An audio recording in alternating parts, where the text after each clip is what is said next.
maanta mawduuc waxaynu qorshaysnaa inaynu ka hadalno muxuu ahaay software development marka insha Allah mawduucii baynu si fiican u dhexgalaynaa marka notice-kiini soo qaata haday macquul tahay calaykum salaam wa rahmatullahi wa barakatuh software development weeyaan mawduuceenu maanta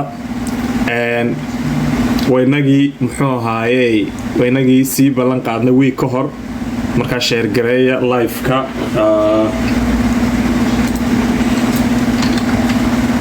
waxaynu ka hadlaynaa software development-ku wuxuu yahay noocyadu u kala baxo sababaha ay tahay qofku inuu u barto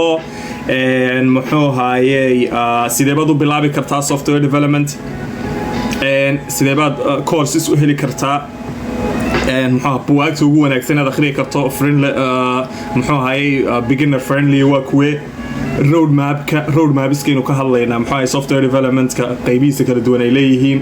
front endka roadmapkiisa back endka roadmapkiisa full stack roadmapkiisa mobile development roadmapka muxuu ahaay devopska roadmapkiisa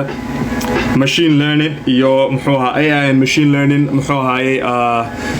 roadmapkiisaynu ka hadlaynaa cloud development ama cloud computing roadmapkiisaynu ka hadlaynaa waxaynu ka hadlaynaa frameworkska ugu wanaagsan ee hadda maaragtay muxuu ahaayay la isticmaalo adduunka waxaynu ka hadlaynaa software developer teamsku say u shaqeeyaan waxaynu ka hadlaynaa sideebaad problemska kaa qabsanaya muxuu ahaayay softwarekaaga aad u xallin kartaa sideebaad naftaada u iibgeyn kartaa oo aad maaragtay branding u samaysan kartaa haddaad tahay qof software developer certificate-ka ugu wanaagsan eed maaragtay isticmaali kartaa amaba aad raadsan karto sideebaad hadhu tolona shaqooyin u raadin kartaa halkebaad ka raadin kartaa marka imikuu bilaabmaya maynaan bilaabin weli so life-ka inoo sheer gareeya cid walbood garanaysa inoo maaragtay sugaysay caawana maaragtay muxuu ahaayay u sheer gareeya life-ka wax yar ka bacdi baynu iska bilaabaynaa insha Allah marka wixii su'aalo aad haysaanna basically hadhow baynu dadka soo qaban doonaa waxyaabahaynu ka hadli doonaa muxuu ahaayay waxyaabaha kale extra qofku dadku u baahan yihiin waynu ka hadli doonaa insha Allah su'aalaha ka jawaabi doonaa so mawduucan aynu ku eekaano software development iyo waxyaabaha la xidhiidha aynu ku eekaano si maaragtay inaan balance-ku inooga lumin insha Allah marka maskaxdana ku haya maxamed soo dhow walaal live-kana waan duubayaa mar walba maskaxda ku hay so qofkii xataa misgareeya hadhow toolaha ma uu dhaafo hadhow toole ayaynu muxuu ahaayay aynu hadhow toolaynu soo upload garaynaynaa halkaasuu qofkii rabaa kala socon doonaa insha Allah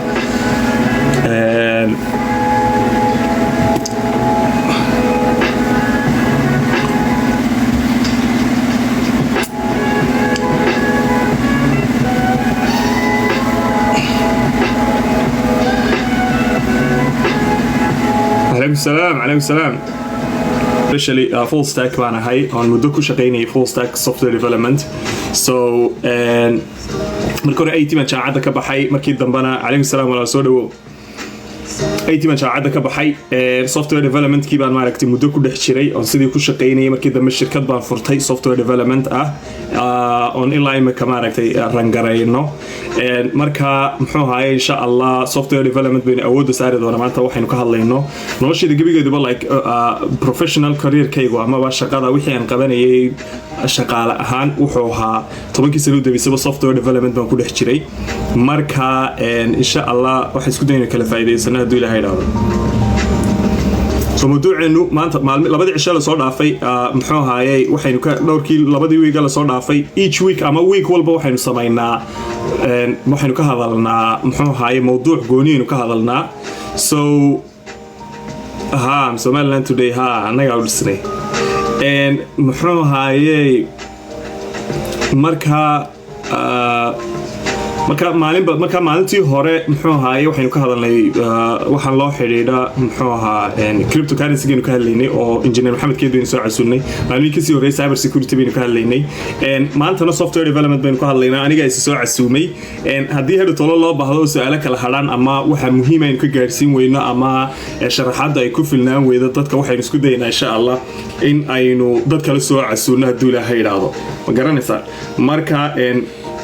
su'aalaha haysaan wax walbood haysaan inoo qora su'aaluhuna ha ku koobnaadaan ama mawaadiicdaynu ka hadlaynaa ha ku koobnaadaan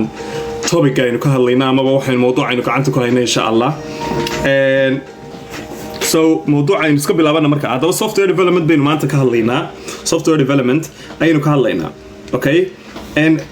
software development ku caadi ahaan muxuu yahay dadku imika markay isweydiiyaan software development dadka waxyaabo badan baa iskaga khaldan oo ayna garanaynin marka imiko kale software developer web developer mobile app developer dadku badankooda waxa laga yaabaa web designer waxyaabo badan baa iska dhex gala so software development ka hadaynu ka hadalno software development ku waa general waxa weeyaan waa dalad magac daladeed oo ka dhaxeeya weeyaan muxuu ahaayay dadka wax develop gareeyo oo dhan amaba applications ka sameeyo okay application ku ahaado mobile application ha ahaado muxuu ahaayay web application ha ahaado ama website wax lagu sameeyo ha ahaado desktop application or application offline ha ahaado and waxyaabahaas oo dhan muxuu ahaayay waxa la yiraahdaa software development okay software development ku marka waa processka waxa weeyaan waa dariiqada in shay la design gareeyo la sameeyo application wuxuu doonaha ahaato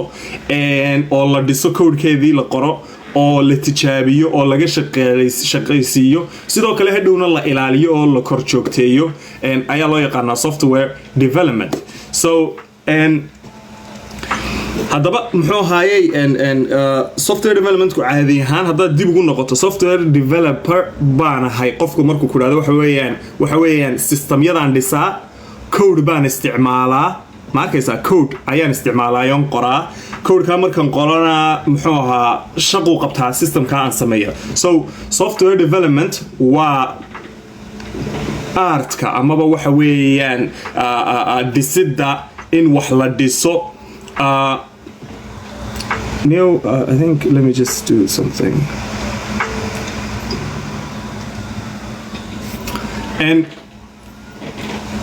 software development ku marka hadaynu eegno oo dib ugu noqono waxa weeyaan muxuu ahaayay software inuu qofku wax ku sameeyo oo code qoro ayaa la yiraahdaa qofkaasi waa software developer marka hadhow baad qayb u sii kala qaadaysaa so software development ka processka inuu qofku code isagoo isticmaalayo program sameeyo programka uu sameeyay designkiisa wixiisa oo dhan uu diyaariyo uu tijaabiyo uu maintenance iyo hadhow tolo ka shaqayntiisa waxyaabihiisa oo dhan qabtaa ayaa la yiraahdaa qofkaasi waa software developer okay hadaba software developer ku muxuu ku wanaagsan yahay ama maxaa adduunka maanta software development ka loo buunbuuniyaa ee loo soo hadal qaadaa ee dad badan u xiiseeyaan maaragtay uu wax u yahay dadku jecel yihiin inay bartaan muxuu yahay taas waxa jawaabaha lagaga jawaabay waa dhowr jawaabood okay sababaha ugu badan ee loo jecel yahay waxa weyn horta waa high demand ama baahida loo qabo software developers ayaa aad u badan oo shirkadihii waaweynaa iyo shirkadihii yaryaraaba buugaagta ay wax ku qori jireen oo dhan way iska daayaan software la isticmaala ama mobile application ha ahaado ama web application ha ahaado ama wax kale ha ahaado software baa la isticmaalaya technology sababta daraadeed ayaa maaragtay aad dadku ugu xiiseeyaan waa high demand baahida loo qabo adduunka maanta software developerska ayaa aad u badan waa talabaad waa shaqo flexible waxa weeyaan wax qofku uu maskaxdiisa isticmaalayo computer qaadanayo meeshu doona tagayo then uu shaqada meeshu doona ka qaban karayo oo maaragtay competitive shaqo xiisale weeyaan oo dadka maaragtay ay xiiseeyaan oo problems la xallinayo iyo waxyaabaha maaragtay badanka evolve gareeya marka baahida adduunka maanta loogu qabo software development-ka amaba in system ya la sameeyo ayaa sababtay in dad badan xiiseeyaan oo yiraahdaan shaqaalaanu raadinayna software developer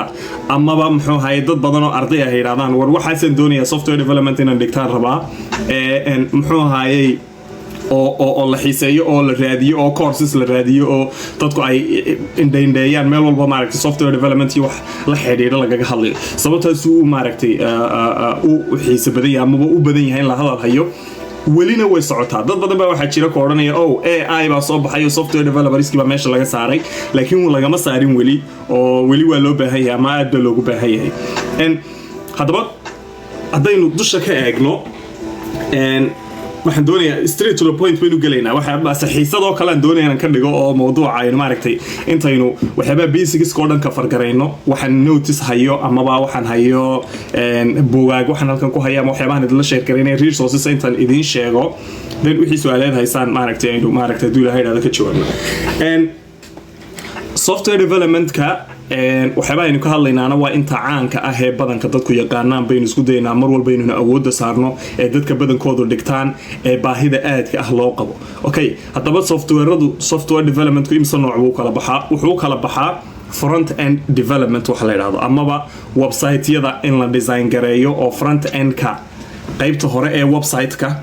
in ayaa loo yaqaanaa front end, okay? qaybta hore ee ay dadku arkayaan ee HTML-ka amaba browser-ka aad ka access garaysa ee form-ka iyo button-ka iyo waxyaabahaas la xiriira ayaa loo yaqaanaa front end development. taas waa qaybta labaad waxa weeyaan waa back end ku waxa weeyaan back end development waxa weeyaan qaybtaas front end-ka amaba form-ka ay dadku buuxinayaan interactions-ka ay la sameynayaan application-ka ee browser-ka ay ku dhex jiraan marka shaqada cidda handle garaynaysa ee halka dambe fadhida systemka halka dambe qabanaya shaqada qabanaya ee calculation-ka sameynaya ee database-ka la xiriiraya ee daatada marna kuu soo celinaya marna kaa qaadaya ee kaasaa la yiraahdaa muxuu ahaayay back end development. Full stack development ayaa jira isaguna. Full stack development-ku waxa weeyaan labadooda la isku geeyay, okay? Back end-ka iyo front end-ka oo la isku geeyay oo macnaha qofku front end-kiina uu samayn karaa back end-kiina uu samayn karaa kaas ayaa la yiraahdaa full stack software developer. waa imika kuwaasoo kale aan hayaan labadaba waan sameeyaa oo waan isticmaalaa.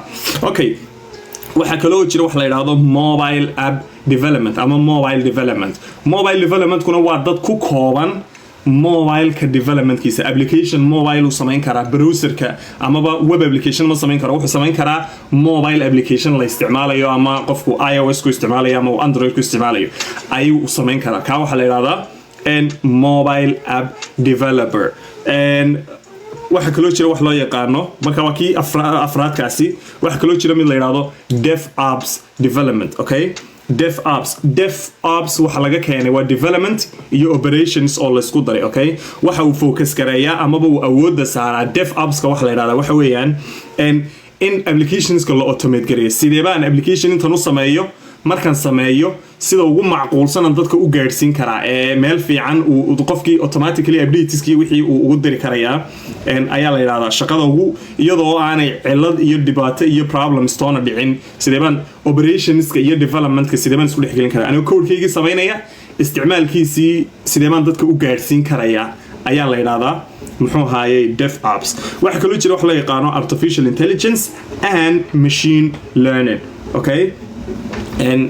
machine learning artificial intelligence ku soo hoosgalaya so iyaguna waxa weeyaan in maaragtay dadku ay develop gareeyaan system yo imko kale ka machine learning ku waa system wax la barayo oo data inta la feed gareeyo ama data la siiyo datada aad siisay isagu wax ka baranaya systemku hadhow toole go'aano ku qaadanaya artificial intelligence kuna waxa weeyaan go'aano madax bannaan system qaadanaya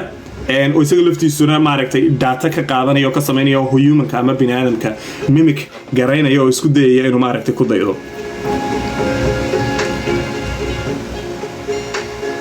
Back-end software development problem solving. Alright. Bismillah. Okay. si fiican baa layla socdaa baan filaya soo maaha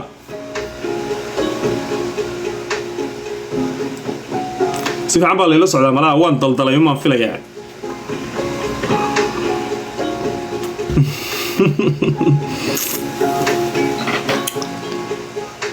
nice si fiican baa layla socdaa okay waan dheeraynayaa miyaa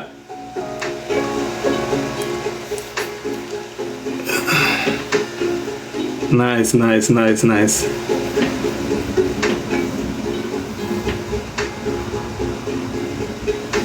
okay صح waa si fiican weeyaan way ها وين duubaynaa kulli waynu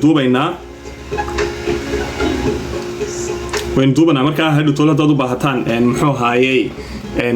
dib aad u raadin kartaan YouTube baan kusoo post garayn doonaa so halkaasaad maaragtay kasoo qaban doontaan insha Allah way haddaba aynu ka soconno okay marka maanta hadda waxaan idiin sheegayaa sideebuu qofku halkeebuu ka bilaabi karaa muxuu ahaayey halkeebuu ka bilaabi karaa bal tusaalayaal yaryar baan idin tusi doonaa waxyaabahan aniga laftaydu sameeya ama systemyadan sameeyaan qaarkood idin tusi doonaa waxbaynu isku yaraa dhex dardaraynaa maanta guest ma jiraha anigunbaa meesha kala xidhee waayahay so haddaba muxuu haayay problem haddaad maanta doonayso kaba soo qaad maanta haddaad rabto markaa muxuu haayay in aad noqoto software developer haddaad doonayso in aad noqoto waxaad u baahan tahay inaad meel ka bilowdo wax walba meel baa laga bilaabaa okay wax walba meel ayaa laga bilaabaa waxaad u baahan tahay inaad ka bilowdo inaad programming language qaadato ayaad u baahan tahay programming language in aad doorato ayaad u baahan tahay markaad maanta timaado tiraado waxaan u baahanahay haddaad maanta tiraado waxaan u baahanahay in software developer noqdo meesha ugu horeysa ka bilaabaysa waxa weeyaan okay programming language keebaan ku bilaabaa amaba halkeebaan ka bilaabaa haddaad markaa ku cusub tahay programming languages badan baa jira dadkuna qofba waxba koodhanaya qofba wuxuu koodhanaya tan ku bilow laakiin muhiimadu badanka maaha programming language-ka aad ku bilowday waa approach-ka aad u bilowdo halka aad wax mariso sida aad waxaa maaragtay usii hirgelisa hadhow toole amaba aad u isticmaasho sidoo kale programming language-ka waxaad ku dooratay iyaduna ku xidhan tahay okay badanka waxaa lagu doortaa programming language-ka community fiican ma leedahay programming language community markaynu ka hadlayna waxa weeyaan dad badani ma isticmaalaan oo ku filan oo maaragtay hadhow toole hadday cilada i qabsato aan heli karo xalkeeda iyo waxyaabaheeda raadin karo sidoo kale syntaxka amaba siday u qorantaa ma fududahay oo haddaad imika aragteen muxuu ahaayey programming languagesku badanka waxay leeyihiin dee semicolon iyo colon iyo comma iyo waxbaa isuda dhex yaallo oo dad badan baa maaragtay parenthesis baa jira iyo dadku markaanu qofku IT ama software developer ahayn wuu dawaqa wuxuu odhanaya niyo waxaan oo dhan sidee baan maaragtay u isticmaalaya waxaasoo dhamina waa muhiim oo systemku error buu sheegaya haddaanad waxaa si fiican u kala garanaynin marka waxaa jira programming languages marka aad bilaabayso ku fiican dadka beginnerska ah okay laba programming language bay dadka loo recommend gareeyaa oo u fudud badanka inta kood waa Python luqadda la yiraahdo Python weeyaan so luqadda Python la yiraahdo ayaa beginner friendly amaba dadka beginnerska ah ee bilaabaya software development ka bilaabaya luqadaha ugu wanaagsan bay ku jirtaa ee maaragtay ay tahay inay ku bilaabaan sababtu tahay qowsaskan badan iyo parenthesiskan badan iyo commadan iyo waxyaabahan oo dhan ma laha badanka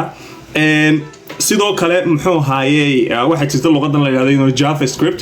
iyadu waxyaabaha way leedahay laakiin wayna fududahay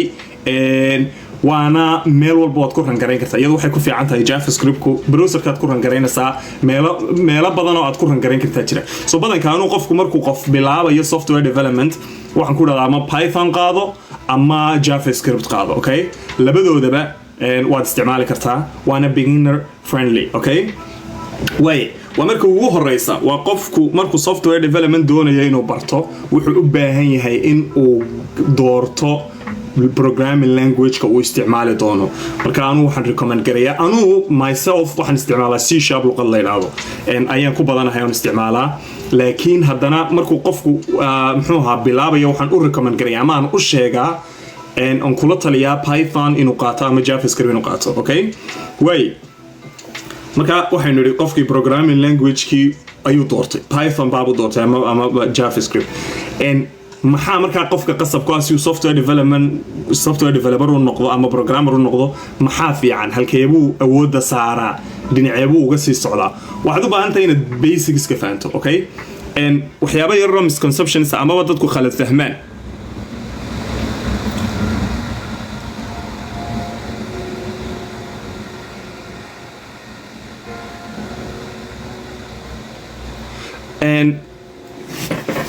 muxuu ahaayey waxyaabo badan oo dadku ay khalad fahmaan baa jira oo ah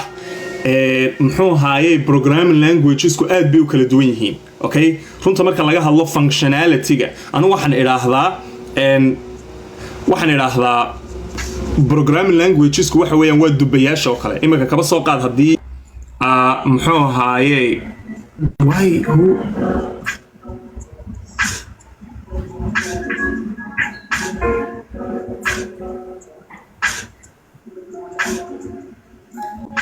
mabaa soo qaban cidda ee goorma inankaas soo boodayniyo and yeah I'm surprised and programming languageska markaan waxaan idhaahdaa wallahi maanaa ku soo qabtiniyo I'm sorry walaal waan yaabay bade goor ay gacantu igaga dhacday garan maayo. I think comments kan ayaan saa u dhex wadayo you just came out. soo dhaweynaadeen hadhow baan idin soo qabanayaa su'aalaha iyo waxyaabaha insha Allah inuu kala dheelanaa Mr. Siga wada sugi insha Allah. And so haddaynu kasii wadno waxaan idhahdaa markaa programming languages imika haddaad isbarbar dhigto JavaScript and Python, C#, Java, Dart ciidda wax ka badan baa jira thousands of programming languages baa jira okay haddaan isbarbar dhigo anu waxaan idhaahdaa waxa weeyaan way kala duwan yihiin waxa weeyaan dubayaasha waa taqaan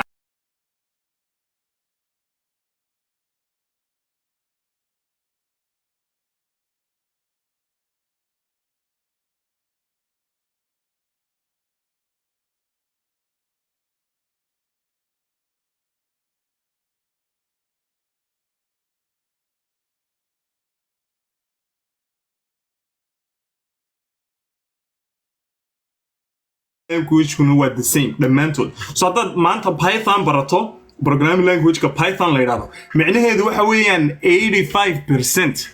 JavaScript waa taqaanaa okay 85% JavaScript waa taqaanaa waxay ku kala duwan yihiin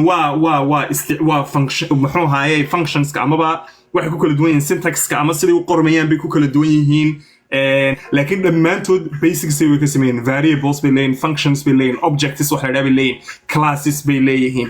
waxyaabo badan bay leeyihiin oo dhammaantood methods bay leeyihiin so dhammaantood ay ka sameeyeen so programming language haddaad barato maanta 90 close to 90% waxaad programming language ka ku baratay waxaad u transfer gareyn kartaa amaba aad la doonan kartaa programming language kale micnaheedu tahay programming languages way isku wada dhow yihiin functionality-ga ay qabtaan waxay ku kala duwan yihiin syntax-ka amaba siday u qormaan ayaa yara kala duwan okay marka waxyaabaha ugu badan ee ay ku kala duwan waa taa marka waxaan jecelaynaa dadka ku dhahdo war programming language kaliya ta awoodda saar taas si fiican u baro marka aad barato dabadeedna muxuu ahaayay u gudub kolba meel kale u gudubo taa advanced ka sii sameeyo waxyaabo kale maaragtay ku sii dar So, okay.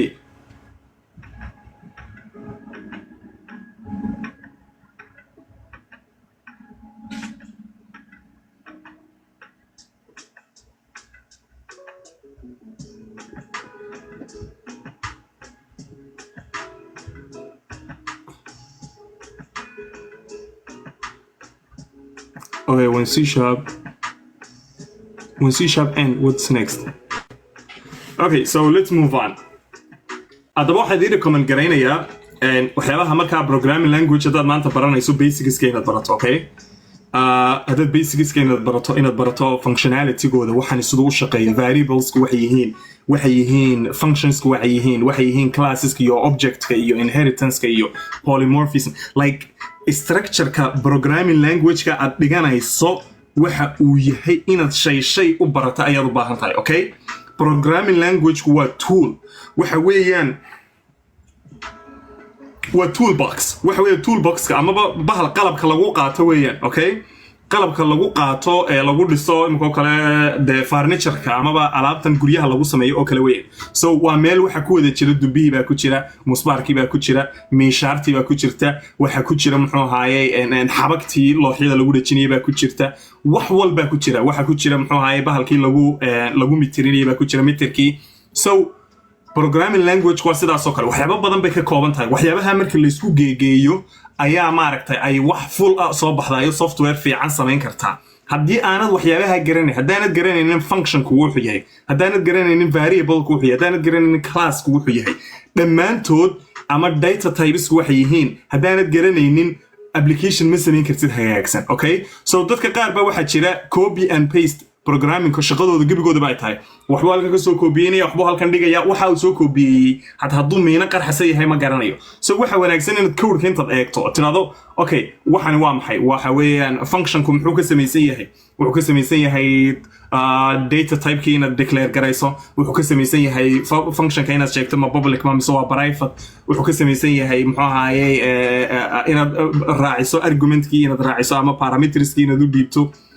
gudihiisii haddana inaad soo gasho so inaad garan karayso functionka structurekiisu waa sidaas u kala baxaa waxaas u qabtaa waxaas soo celin karaa so waxyaabahaas oo dhan inaad fahmaysaad u baahan tahay okay basicska markaa programming language tay doonto ha ahaato mid ka mid ah haddaad barato basicska micnaheedu waxa weeyaan waa cilmi aanad mar dambe kusoo noqonayn okay waa cilmi aanad mar dambe kusoo noqon doonin so maanta haddaad usoo wareegto java waxyaabaha hore waad sii garanaysay okay functionskii variableski wixii o dhan waad garanaysaa halkan u badula soo wareegaysa adigoo wixii aad garanaysay maaragtay sideedii u haystaa okay haddaba waxaa idiin sheegayaa muxuu ahaayey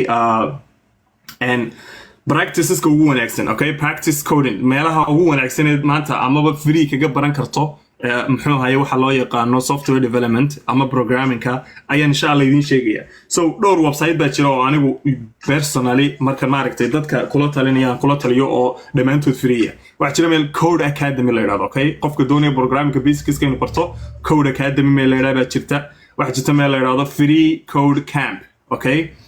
meel kale waxa jirta iyaduna lead code la yiraahdo laakiin waa lacag yar bay dadka ka qaadaan dhammaantood intaasoo meelood waxna way ku barayaan environment yar oo aad maaragtay wax ku train garan ku baran kartana way ku siinayaan oo maaragtay waad ka helaysaa way haddaba dariiqooyinkeeba ugu wanaagsan oo qofku u baran karaa muxuu ahaayey software developmentka dariiqooyinka ugu wanaagsan ee qofku u baran karaa waxa weeyaan dadku way kala duwan yihiin dadka qaar baa tutorialska wax ku barta ama videoyada inay arkaan qof wax sameynaya qofka wuxuu sameynaya markay arkaan iyaguna dabadeedna isku daya inay wax sameeyaan dad baa sida wax ku barta dad baa ku barta buugaag inay akhriyaan okay dad baa ku barta inay documentation amaba websiteka programming language intay galaan ay akhriyaan oo ay halkaa ka akhriyaan bay dadka qaar ku bartaan okay so dariiqooyinka ugu wanaagsan ee lagu barto software developmentka waxa weeyaan inaad structured courses raadiso waa course si fiican u nidaamsan oo videos leh oo maaragtay sharaxaadiisii wata oo qaybo kala duwan leh oo variableski ku sharaxay oo functionski ku sharax oo classeski ku sharaxay oo waxyaabay la sii xidhiidhay gudaha u sii galay listeski ku sharaxay wax walba ku sharaxay genericski everything and courseska halkeebaad ka helaysaa halkeebaad ka heli kartaa courseska amaba aad ka baran karto software developmentka oo qaar free yihiin qaarna maaragtay jaban yihiin oo lacag badan aanay ahayn waxaad ka helaysaa dhowr meeloodba ugu badan oo ugu cawaansan imika waqtigan aynu joogno waa meesha Coursera la yiraahdo Coursera waxa laga helaa university backed courses with certificates so waxa laga helaa courses jaamacada laga soo qaaday oo certificate lagu siinayo marka dhamaysato okay waxa kaloo jirta meel Udemy la yiraahdo oo iyaduna courses aad u jaban ka helayso oo runtii aad u fiican oo wanaagsan waxa kaloo jirta sidoo kale free code camp meesha la yiraahdo ayaa iyaduna jirta oo aad muxuu ahaayey iyadana ka heli kartaa waxyaabahan aynu courseskan aynu ka hadlayno oo software developmentka okay sidoo kale waxaad wax ku baran kartaa project based learning amaba inaad project bilowdo ayaad wax ku baran kartaa projectka markaad bilaabaysana aad tiraahdo okay project baan bilaabayaa maanta waxaan dhisayaa system shaqo noocaas qabanaya aad tiraahdo aad raadiso dabadeedna systemka wax walba u baahan tahay dadka qaar baa sidaa maaragtay iyaguna wax ku barata so yes sidaana waad ku baran kartaa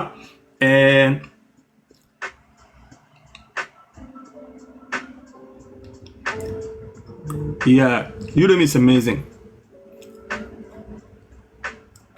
amazing Gigs for Geeks, yeah. Gigs for Geeks are good too, yeah.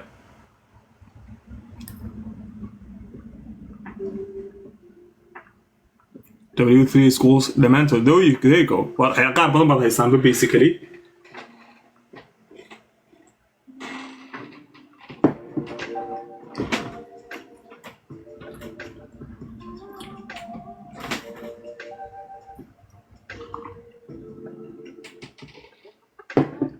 Udacity fiican yahay it's amazing Udacity markii ugu dambeysay Android-ki waxyaabahaas lagu baran jiray markaa was really good aad buu wanaagsanaa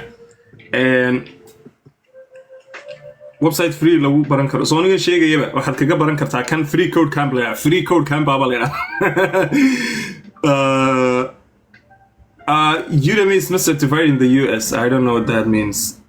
I don't think certificate is in bixiyaan by Udemy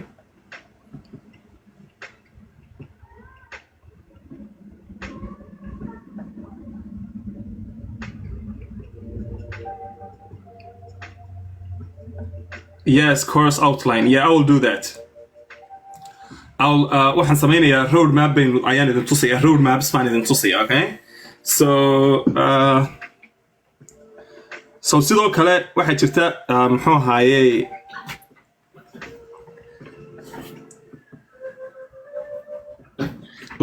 waxaan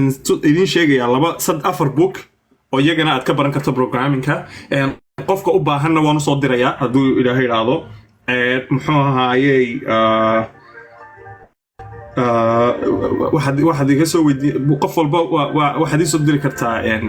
linkigaan idin soo dirayaa insha Allah. linkiyadaan idin soo diri karaa ama waan dhigi karaa muxuu ahaayey halkan baayahan dhigi karayaa. So afar book baa jira. Laba book waa basics, waa basicska amaba beginnerska amaba dadka bilowga ah baa loogu talagalay ugu wanaagsan yihiin. mid waxaa la yidhahdaa Python crash course, okay? Python crash course baa la yidhahdaa. halkanuu iga furan yahayba.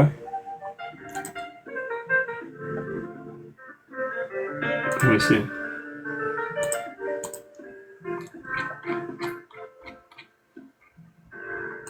Isagoo PDF, okay?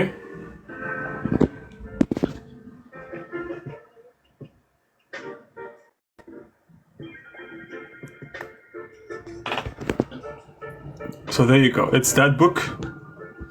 Marka Python crash course baa la yidhahdaa. So muxuu ahaayey qofka u baahan, I think haddaad Google garaysaan imika waad helaysaan isagoo freeya waad helaysaan. Ka labaadna waxaa la yidhahdaa Eloquent JavaScript, okay? Isaguna halkan uu ka furan yahay. There you go. Wakaas isaguna 4th edition. So isaga laftiisuna aad buu wanaagsan yahay.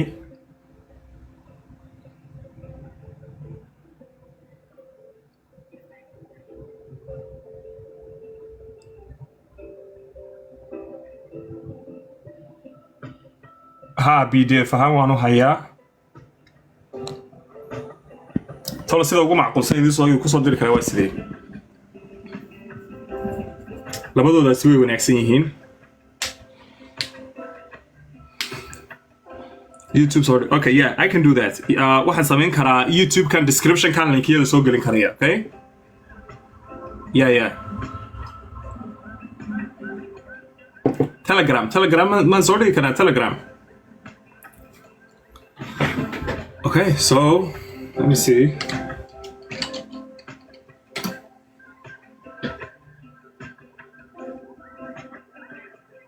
Telegram soo dhiganay suuqa.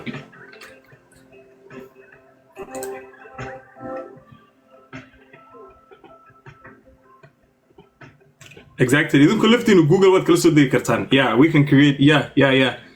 Let me just create right now. Imakaaban haddaan doono isku dayana sameeyo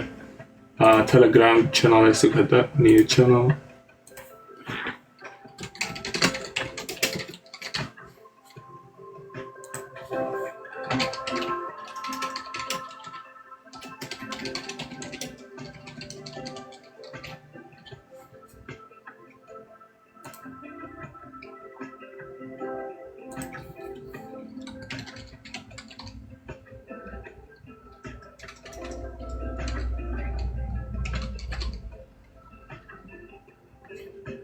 Nice.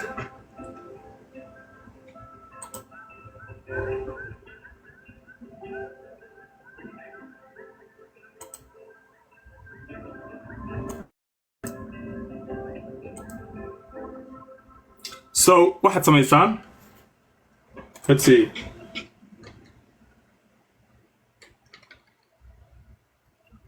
Haddaaba soo gelinaya about right now waaba soo gelinaynaa Telegramka.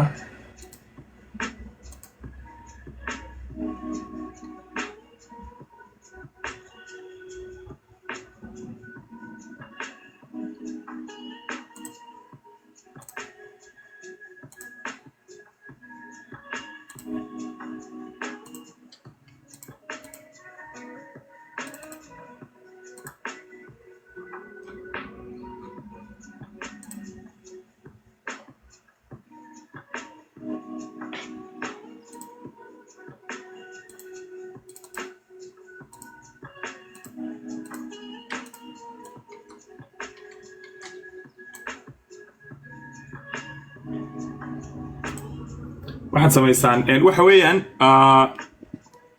waxa ku qoran Telegramka waxa ku qoran Abdi Bashe 1 oh Abdi Bashe Abdi t.me/ oh yeah, let me do that. أنا أبغى تسوي سوى. Okay. Abdi Bashe 1. ما هو A كلية. Abdi double A ما هو A كلية. Nice. So I've one so post créé. So check. It's public, I guess. You can all join, I guess. Abdi Bashe. Kuyaa. Telegram halkaasay ku soo dirayaan. Waa soo maaha. Courseska ma ku jiraan. So labada buugba ma haysaan. Nice.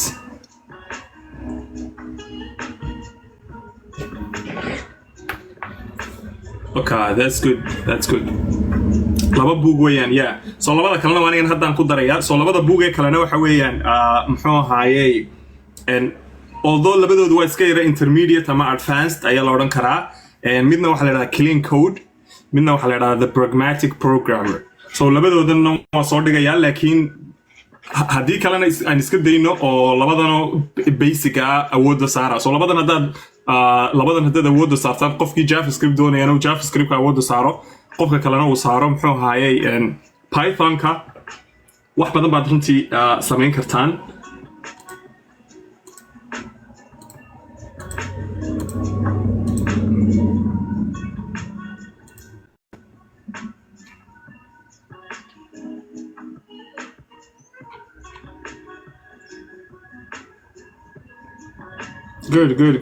Good. Okay. waan soo wada dhigayaa, laakiin waxaan diidayaa in lagu khalkhalo. So labada buug ee kalena waan soo dhigayaa. So haddaad ka faa'iidaan insha Allah ka faa'iida. So pragmatic programmer baa la yiraahdaa. So kaa dambeyn imika soo dhigay basically structure-ka programming-ka amaba sida muxuu ahaayay sida systemyada loo dhisay iyo waxyaabahaas u ka hadlayaa.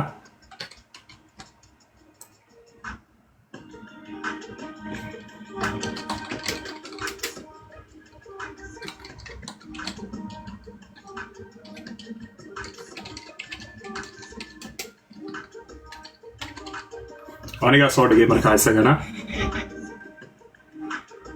There you go. Okay, so let's move on. aynu ka socono marka. Okay, so marka waxaynu gelaynaa muxuu ahaayay waxa road maps-ka la yiraahdo, amaba maanta qofka doonaya muxuu ahaayay inuu web developer noqdo, front end developer qofka doonaya inuu noqdaa, halkee buu ka bilaabayaa, muxuu samaynayaa, maxaa qasabe ee laga rabaa, ma arkaysaa maxaa qasabe ee laga rabaa. waxyaabahaas oo dhan ayaynu maaragtay muxuu ahaa isku dayaynaa. Programming fundamentals is important. Okay, I think we can actually xiisad bay isku bedelaysaa, laakiin waynu yara dulmari karnaa basicska isaga laftiisa oo waxyaabaha qofka ay qasab tahay inuu garanayo waynu dulmari karnaa. Okay, oo bugaagta laftooda ayaynu iyaga laftooda eegi karnaa, waynu ku dari karnaa. So roadmap-ka programmerska amaba software developerska looga baahan yahay markaynu ka hadlayno, haddii uu yahay web developer, hadduu yahay full stack, hadduu yahay, hadduu mobile app developer yahay, hadduu DevOps yahay, dhammaantood waynu isla eegaynaa. Okay, so waxaa jira website yar oo muxuu ahaayay website waxaa jira la yidhaahdo roadmap.sh. I don't know inaad aragteen. Let's see. I think mar baan video ka sameeyay. So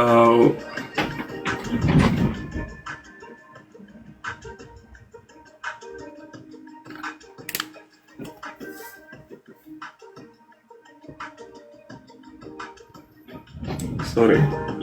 Baalkan iskaga hadiyay.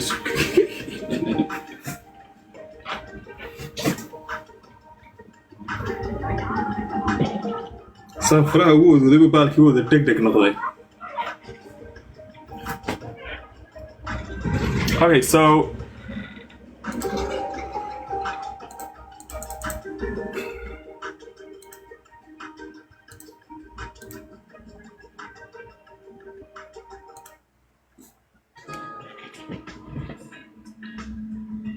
So I don't think let me see.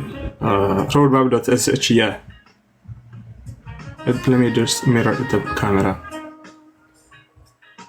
Markan somehow. So haddana imika kale front end ka u galno. So let's see the front end. Front end ko kale inuu galaynaa. So let's see. Front end development ka roadmap kiisu waa kan. Okay. There you go. Let's see. waxaan samaynaynaa uun kaameradan idinku qabanaya.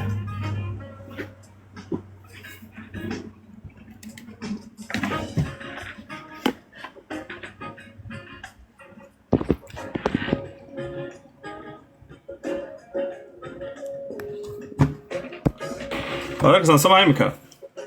There you go. Si fiican ma aragtaan.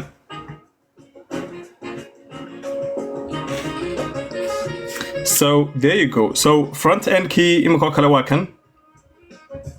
Front end magaca markaynu idhaahno front end waa kan waxyaabaha qasabka ay tahay inuu qofku garanayo markuu front end developer yahay waxa weeyaan halkan uu ka bilaabmaya. So waa inaad barato ama aad garanayso muxuu ahaayay basicska HTML-ka. Formska validations ku wuxuu soo galayaa on basically HTML ku soo galaya. So waa kan. See? So HTML-ka waa inaad garanayso. HTML-ka waa inaad garanayso. waa inaad garanayso CSS-ka waxa la yiraahdo. waa inaad garanayso JavaScript-ka waxa la yiraahdo. haddaad front end developer doonayso inaad noqoto weeyaan. Okay? saddexdaas waa inaad garanayso. haddaad doonayso inaad front end developer noqoto waxaad u baahan tahay inaad garanayso HTML, CSS, JavaScript. Okay? haddaba maxay kaliin saddexdaasi? HTML-ku waxa weeyaan waa qolfoofka website-ka. imika kale haddaynu imika website-kan oo kale eegno, let's just see amaba website kale inuu eegayna. Okay? kaba soo qaad, let's just click on another website.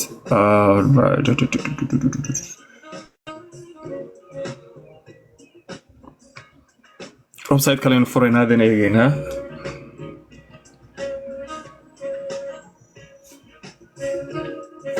website-ka imika kale aynu ku jirno haddaad aragto ma arkaysaa. So HTML-ku waxa weeyaan waxa ogolaada in qoraaladan la qoro. haddaad eegto imika kale let's see waxaynu samaynaynaa waxa la yidhahda inspect element la yidhahda baa jira. waa kan imika HTML bu website-kan ku samaysay. waa kan qoraaladan halkan aad ka arkaysaan oo dhan waa HTML. So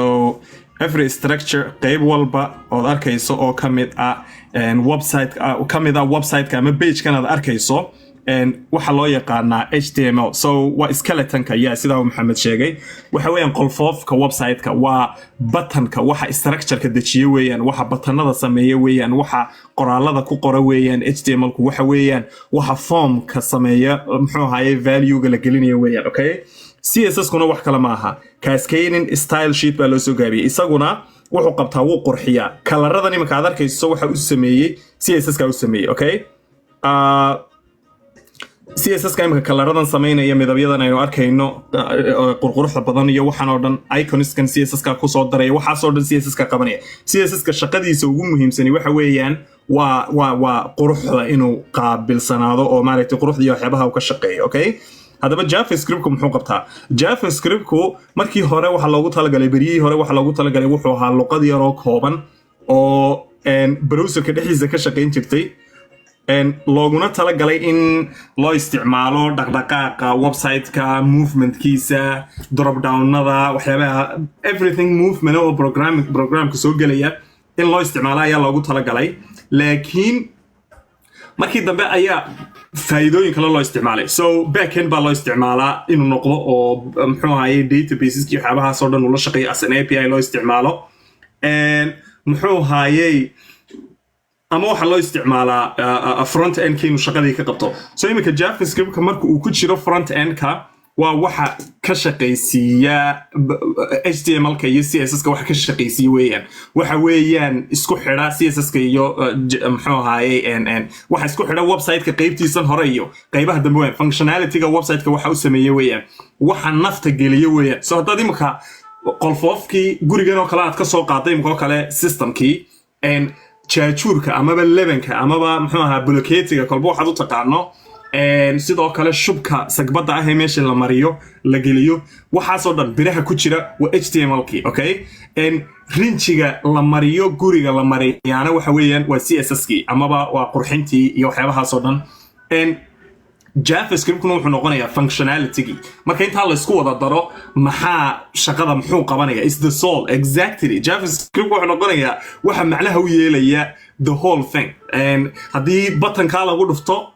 shaqada uu qabanaya button-kaasi cidda ka shaqaysiinaysa weeyaan JavaScript waa cidda inta request-ka ka qaato ay meel kala geyso jawaab kuu soo celinaysa jawaabtii maaragtay koodhanays watan jawaabtaadii wax jawaabaad isticmaali karta ka dhigaysa so JavaScript-kuna waa kaas so haddaad maanta doonayso front end inaad barato waxa loo yaqaano front end development waxaad u baahan tahay inaad barato HTML CSS and JavaScript saddexdaa waa inaad garanayso okay saddexdaas waa inaad garanayso haddaba waa yahay haddii imikoo kale kaba soo qaad aad tiri maanta front end baan baranayaa waxa jirta haddaba wax frameworks la yidhaha baa jira frameworks wax la yidhaahdo ayaa jira dadku markay system samaynayaan JavaScript iyo HTML iyo CSS keliya toon iskuma daraane waxa jira dad qaaday ama shirkado qaaday CSS iyo JavaScript iyo HTML oo intay isku geeyeen si fiican u sameeyo framework magaciisa u bixiyay okay so imika waxa React la yiraahdo oo kale waa framework waxa la yiraahdo muxuu ahaayay AngularJS waa framework waxa la yiraahdo muxuu ahaayay Vue.js waa framework muxuu ku qabanaya Django laftiisa waa framework muxuu ku qabanaya okay so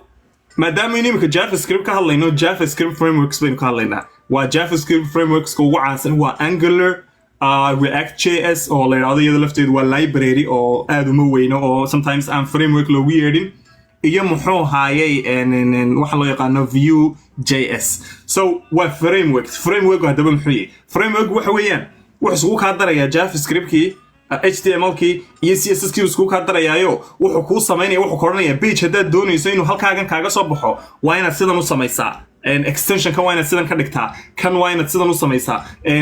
classeskaga CSS-ka ah waa inaad halkan gelisaa muxuu ahaayay waa inaad geliso muxuu ahaayay haddaad doonayso inaad website-kaaga linkigiisa la soo gaadho waa inaad route kan isticmaashaa waxyaabahaasuu ka odhanayaa so waxyaabo badan buu kuu diyaarinayaa markaynu ka hadlayno framework waxyaabo badan ayuu kuu fududaynayaa oo maaragtay marka hore kaa kala daadsanaa Ruby on Rails waa luqad kale oo gooniya iyaduna Udemy student sidoo kale Bootstrap CSS waxa weeyaan waa CSS framework waa CSS-kii baa inta la iskugu ka geeyay baa maaragtay meel fiican loo dhigay oo la nidaamiyay okay yes Next.js iyada labadaba iyadu qabata waa back end iyo front end la isku daray haddaynu front end-ka amaba muxuu ahaayay road map-kiisa aynu dib ugu yara noqono oo kale aynu eegno qofka doonaya front end development muxuu baran karaa muxuu baranayaa waxaad baran kartaa luqadahan waxaad baran kartaa muxuu ahaayay frameworks haddaad doonayso inaad barato front end waxaad baran kartaa React.js waxaad baran kartaa Vue.js waxaad baran kartaa Angular waxa weeyaan waa JavaScript frameworkska haddaad doonayso Python-na waxaad baran kartaa Django Flask haddaad doonayso .NET waxaad baran kartaa ASP.NET ayaad baran kartaa as a front end aad u isticmaali kartaa PHP haddaad doonayso waxaad baran kartaa front end framework horta PHP guma leeyahay I have no idea back end ka Laravel ka leeyahay ma garanaya so isaga laftiisa aba front end aba okay so there you go so halkaas aad ka baran karaysaa muxuu ahaayay waxa loo yaqaano front end development-ka road map-kiisuna most of the time waxa weeyaan inahaas let's see if I missed something waxyaabaha muhiimka ah ee qofku inuu sidoo kale garanayo muhiimka ah waxa weeyaan let's see waxyaabaha muhiimka tahay inuu qofku garanayo waxa ka mid ah internetku siduu u shaqeeyo inuu garanayo inuu HTTP-gu wuxuu yahay inuu garanayo Hypertext Transfer Protocol domain namesku waxay yihiin inuu garanayo hostingku wuxuu yahay inuu garanayo DNS-ka iyo siduu u shaqeeyo inuu iska yara fahansan yahay sidoo kale inuu browserska iyo siday u shaqeeyaan inuu garanayo sidoo kale basicska muxuu ahaayey GitHub-ka inuu isticmaali karayo waxyaabahaas oo dhan baa iska basic ah oo marka runta laga hadlayna dhammaantood qasab maaha inuu qofku iskuul u gala amaba courses uu qaato waxyaabahan waa waxyaabo sharaxaadooda aad internetka ka heli karayso waqti badan aan kaa qaadanay inaad fahanto sida uu u shaqeeyo muxuu ahaayey sida uu shaqeeyo waxyaabaha aad fahmi karayso. Okay, let's move on. Let's move on.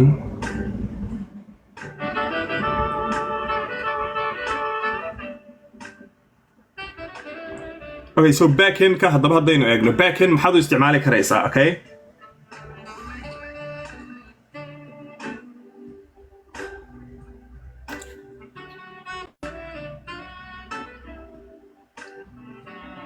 الحقيقة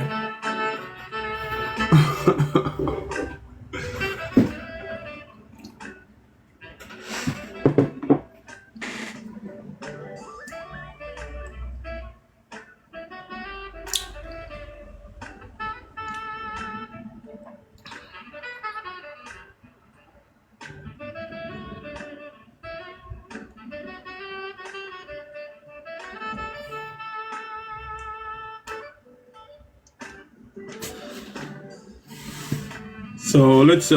waxaynu samaynaynaa muxuu ahaayey su'aalaha inoo dambeeyaan waynu geli doonaa waynu duubi doonaa muxuu ahaayey live-kan waynu duubaynaa su'aalaha waynu geli doonaa insha Allah waxaynu dhowr shay oo kale muhiim ah inaynu eegno iyaga laftooda haddaynu sii wadno muxuu ahaa inaynu ka hadalno iyaguna muhiim ay tahay marka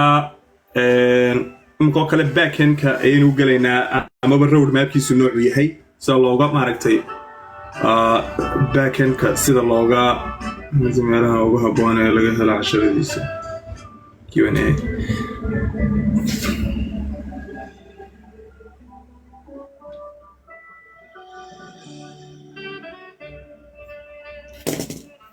Yeah, so aynu eegno backend-kaynu eegaynaa haddaba backend-ka road mapkiisu noocu noqonaya ayaynu eegaynaa.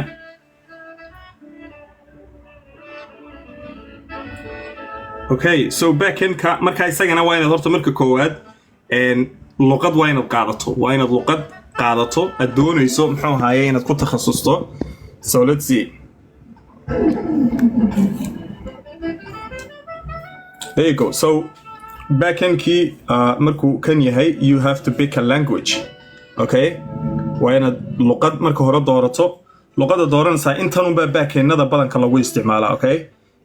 waxa ugu badan intan ayaa ugu badan. So Go luqad la yiraahdaa jirta, Ruby on Rails luqad la yiraahdaa jirta, C# luqad la yiraahdaa jirta .NET ah waa tan anigu isticmaalo tani, Rust mid la yiraahdaa jirta iyadoo lafteedu very good ah, PHP baa jira, Java, Python, JavaScript intaaba waa loo isticmaalaa muxuu ahaayey backend baa loo isticmaalaa. So imika kale haddaad Python qaadato si xagan website-kan yar waxa kale ku fiican yahay waxaad ka heli kartaa information maaragtay la sii xiriira luqadda baad ka helaysaa soo kale waxaad ka helaysaa some courses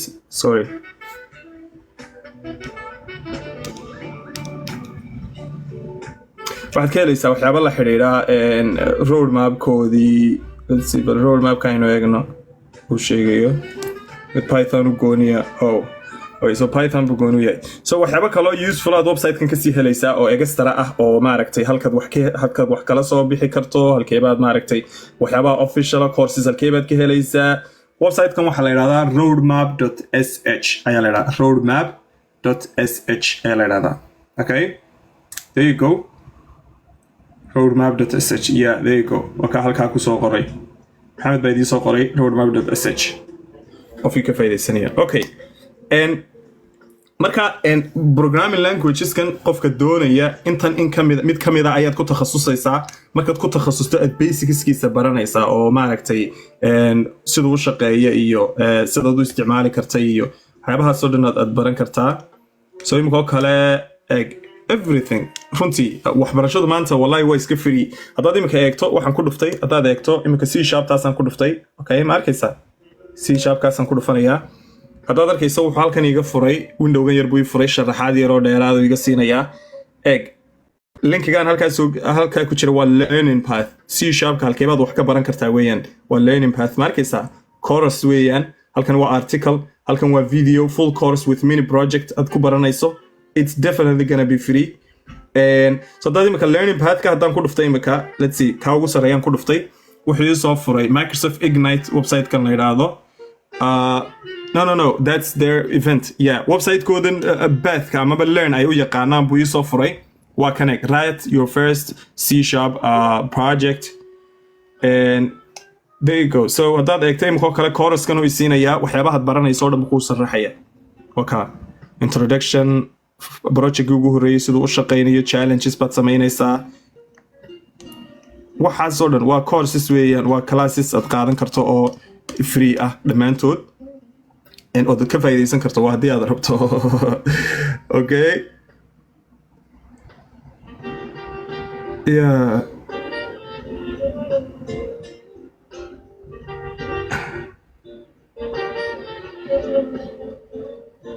and so haddaynu ka noqono haddana bal aynu eegno course-kaa kale amaba uu leeyahay mini project uu leeyahay oh I think this is YouTube yep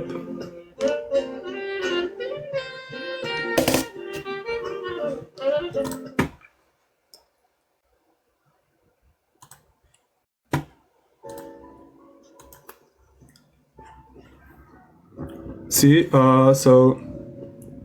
so waaba 8 saacadood weeyaan okay ma arkaysaan qofka doonaya inuu barto waa free code cam weeyaan website-ka amaba channel-kan free code cam la yidhaahdo muxuu ahaayey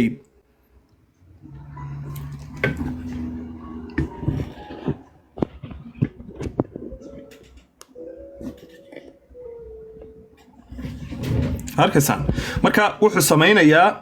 waxa weeyaan eeg gebigiisu haddaad arkaysaan imika eeg waa 8 saacadood weeyaan 8 saacadood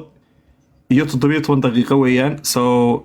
aan idin koobiyeeyo aan idinku diro dabadeedna muxuu ahaayey aan idinku diro eega telegramka ka eega telegramka idinku diraya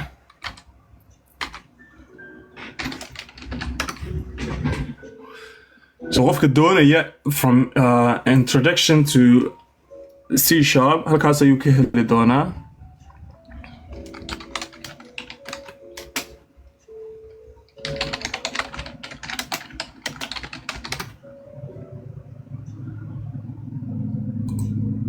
This comprehensive C sharp course will take you from the basics of C sharp programming to advanced concepts, all while integrating exciting mini projects to solidify your learning. Okay, ma arkaysaan so halkaa ka eega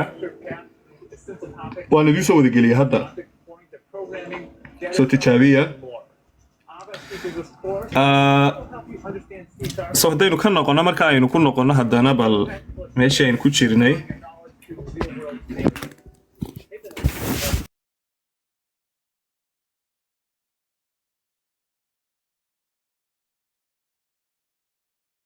Start with installing a Visual Studio program required to develop C sharp applications. We learn about data types, including integers, strings, and many more, and how to manipulate them inside your code. Next.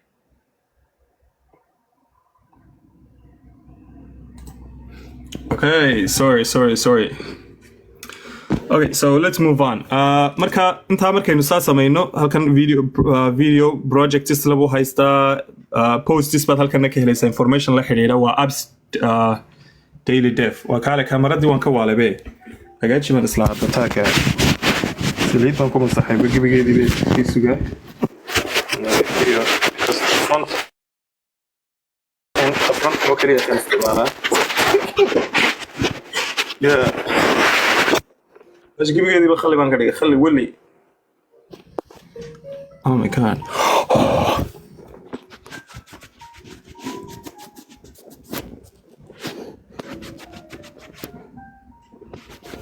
ماشي وقعت باش gebigeedii ba saliid miidha ma ka dhigay saliid okay خلي ولي waa maxay niyo inantan dagaalka nala soo gashay maxay ahayd waxaan tahriibtay inaad doonsin soo tahriibo jaamka naga da'day si wuxuu jiraan dadku waa kaa faa'iidaystaan waa maxay seeftanaad nala dhex qaaday waaryaa ilaahay yaqaana ماشي ببوق بك دغدينا تاسي اوكي سو موضوع kale inuu baahanahay inaan ku hadalno waxa weeyaan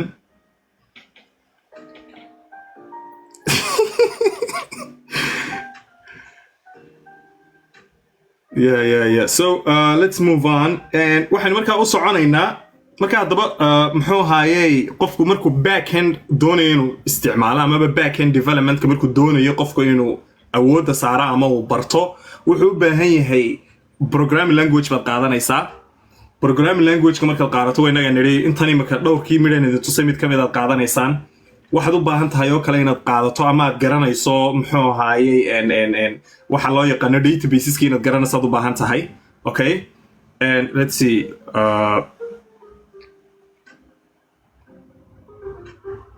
waxaynu ka aan waliba si fiican idin tusahada okay so qofku wuxuu u baahan yahay inuu databaseski garanayo waxaynu nidhi marka koowaad qofku wuxuu u baahan yahay inuu programming language-kan mid kamid ah doorto ma arkaysaa programming languages-kan mid kamid ah inaad doorato u baahan tahay marka doorato mid kamid ah waxaad u baahan tahay sidoo kale inaad doorato database iyaduna muxuu ahaayay kuwan kamid ah sida waxa loo yaqaan waxa jira relational databases iyo muxuu ahaayay document databases amaba non relational muxuu ahaayay databases marka relational databases ka aad u badan oo kuwa aynu naqaano inagu SQL ka iyo Microsoft SQL ka iyo MySQL iyo Oracle iyo SQLite and PostgreSQL dhammaantood waxa la yiraahdaa relational database systems okay so kuwaasaad qaadanaysaa amaba waa inaad SQL kii garanayso wixii SQL ka looran jiray structured query language kii waa inaad garanayso siduu u shaqeeyo ood maaragtay isticmaali karayso so anigu imika basically intaba waan isticmaalaa imika PostgreSQL waan isticmaalaa MySQL waan isticmaalaa MS SQL Server waan isticmaalaa SQLite waan isticmaalaa MariaDB gaan isticmaalaa waxaan isticmaalaa MariaDB guna waa kii muxuu ahaa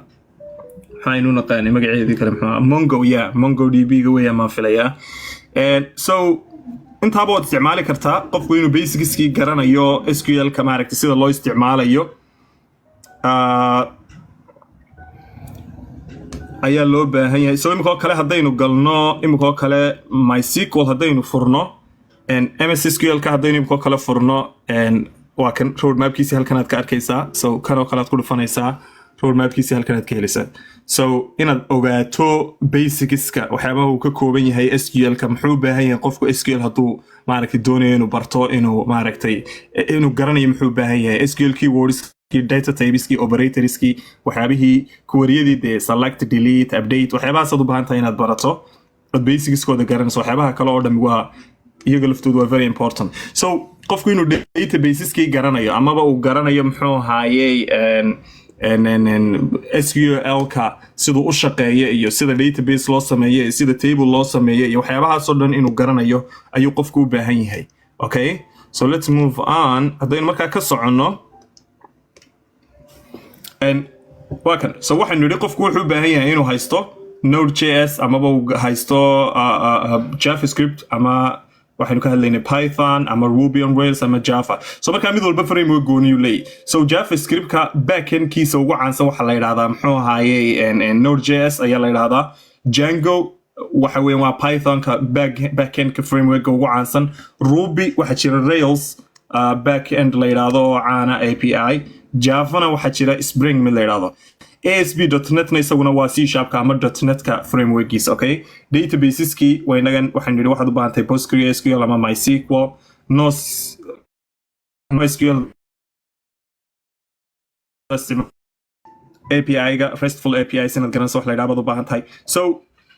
and I think sidaan u yara dareemayaa inaan maaragtay ay waxyaabuhu sii fogaanayaan amaba too advanced ay waxyaabaha qaar noqonayaan dadka fahansan mooyaane qofka beginnerka waxyaabahan oo dhan confusion caadi ku keenaysa okay so waxaynu ku joogaynaa oo aynu maaragtay ku koobnaanaynaa inaynu dusha ka eegno oo aynu maaragtay hoos u sii dhaadhicin si aanu attentionka dadku u lumin full stack markaynu ka hadlayno haddaba full stack markaynu ka hadlayno labadaas la isku geynaya qofkii front end kii bartay iyo back end kii baa la isku keenaya oo qofkii back end kiina wuu yaqaanaa muxuu ahaayey front end kiina wuu garanaya labadoodaba wuu garanaya ayuu isagaa samaysanaya labadayba oo shaqada muxuu ahaayey halkaa ka wadanaya way haddaba haddaad u baahan tahay front end haddaad u baahan tahay mobile app development haddaad mobile app developer doonayso inaad noqoto maxaad u baahan tahay inaad samayso okay waxaad u baahan tahay inaad barato frameworkska sida waxa loo yaqaano muxuu ahaayey Flutter amaba sidoo kale Android-ka waxa jira mid gooniya oo maaragtay Android-ka oo caadiya oo Java isticmaala luqadan la ama Kotlin buu isticmaalaa frameworkska ama Swift oo ah ka iOS-ka okay and Flutter React Native iyo muxuu ahaa kuwaas wax weeyaan markaan Flutter ka hadlayno waa cross platform and Flutter application ku samaysaa iOS-kana ugu shaqeynaysa Android-kana ugu shaqeynaya sida ayo kadalik haddaad React Native isticmaasho iOS-kana application-ka ugu shaqeynaya and Android-kana ugu shaqeynaya laakiin haddaad application-ka Android-ka keligii dhisto waxaad u baahan tahay inaad application kale haddaad u baahato doonayso iOS-ka ku shaqeyna waa in isagana goonidiisa muxuu ahaayey u samayso so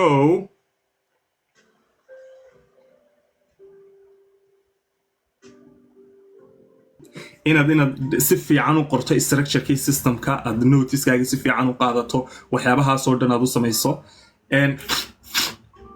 hadhow toolana inaad hirgelin karto because systemkan oo keliya wuxuu ku xidhan yahay dhowr shay buu ku xidhan yahay API ku xidhan yahay meelo badan oo lacag maaragtay ka samaynayo ku xidhan yahay well needed project kudos yeah thank you meelo badan oo lacag laga doonayo ku xidhan yahay API Google APIs buu ku xidhan yahay wuxuu ku xidhan yahay muxuu ahaayey meelo kale oo streaming services oo videoski iyo waxyaabahaan dhigayo clouda waxyaaba ciidaa ka badan oo subscription iyada laftooda laga bixinayo oo Firebase baan dhinac ka isticmaalaya ma garanaysaa markaa waxyaaba badan baa isku dhex jira so waqti badan buu kugu qaadanaya marka project laga hadlayana weliba development software ah waxa lagu dhisaa dad badan baa lagu dhisay karaya oo maaragtay wax qof kaliya tii dhisay most of the time ma way haddaba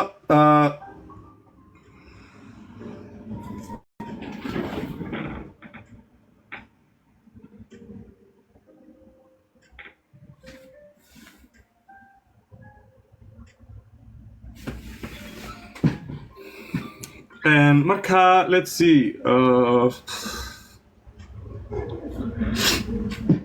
wax su'aalaha haddaad haystaan soo daya waxyaaba badan baa dhiman ilaa imika aanan dhammaystirin so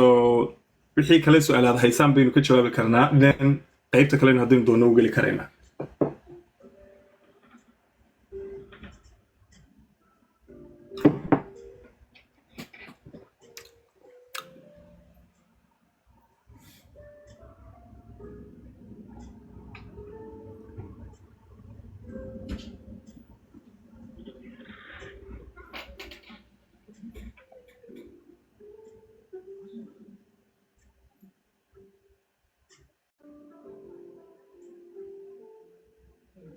feeska maan set garayn ilaa imika chorusyo badan baan gacanta ku haya oon ka shaqeynayaa weli maan dhamaystirin courseska feeskana maan qiimeynin laakiin qaar badanka waxyaabaha ugu badanaan waxaan doonaya inaan free kusoo daayay insha allah hadduu ilaahay idhaahdo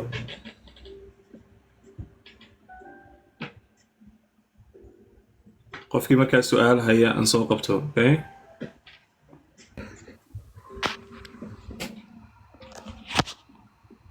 السلام عليكم. ولا استور هاي الو السلام عليكم. عليكم السلام ورحمة الله. waxaan rabaa inaan ku weydiiyo kooraska dhammaystiran baan raadinaye kooras dhammaystiran web diploma maxay ah web development ما hayo laakiin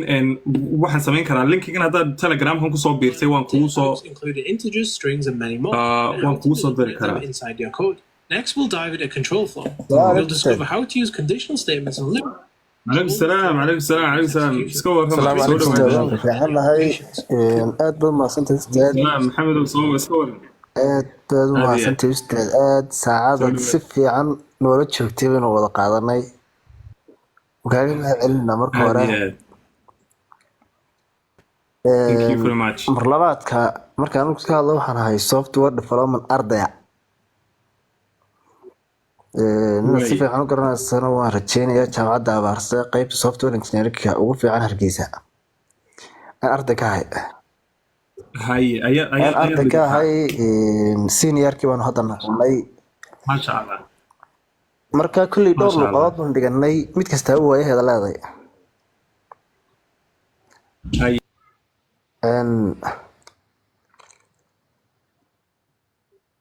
luqadii u dameysan hadda dhiganay waxay ahayd luqadda adigu aad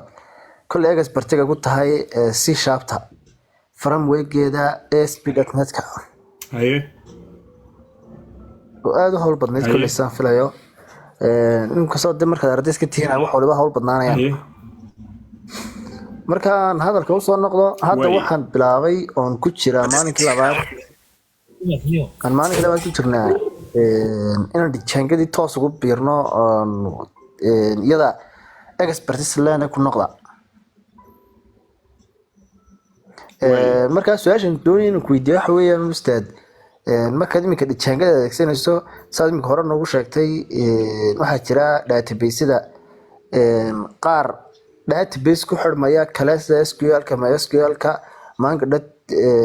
taas iyo qaar iyagu gudahooda sida dijaangadoo kale markaa iminka dijaangadoo kale ma loo adeegsan karaa luuqad ka baxsan iyadoo dibadda waad u adeegsan database marka laga hadlayo waad u adeegsan kartaa database sidoo dhan way ka dhexeeyaan muxuu ahaayey frameworkiska okay so iminka haddaad C# isticmaalayso wax walbaad isticmaali kartaa MySQL baad isticmaali kartaa SQLite baad isticmaali kartaa MongoDB baad isticmaali kartaa nooc walba waad isticmaali kartaa haddaad Python oo Django ay isticmaalaysana nooc walba iyagana waad isticmaali kartaa MongoDB baad isticmaali kartaa structured SQL kan waxaad isticmaali kartaa muxuu ahaa Postgre ama SQL ama MySQL kolba ka doonayso marka wax xor baad wanaagsan ustaad markaa waxaa jirta maadadan la dhaho dijaangada aan ardayda kala wasiinaa dijaangada waxay leedahay iyadoo arrinkeedii iyo modelskeedii iyo viewskeedii iyo arrinkeedii meel ku wada jira sida caadiga marka luqadaha kale oo kale tusaale ahaan C# aan dhiganno kale ma laha oo SQL serverka caadiga waan isticmaalaynay SQL-ka oo kale aan tusaale ahaan isticmaalaynay mid kasta oo la isticmaali karaa waa caadi laakiin kaas baan isticmaalaynay markaa meena caqabad ku noqon karin ka dijaangado kale aan luuqad kale isticmaasho modelskeeda isticmaalaya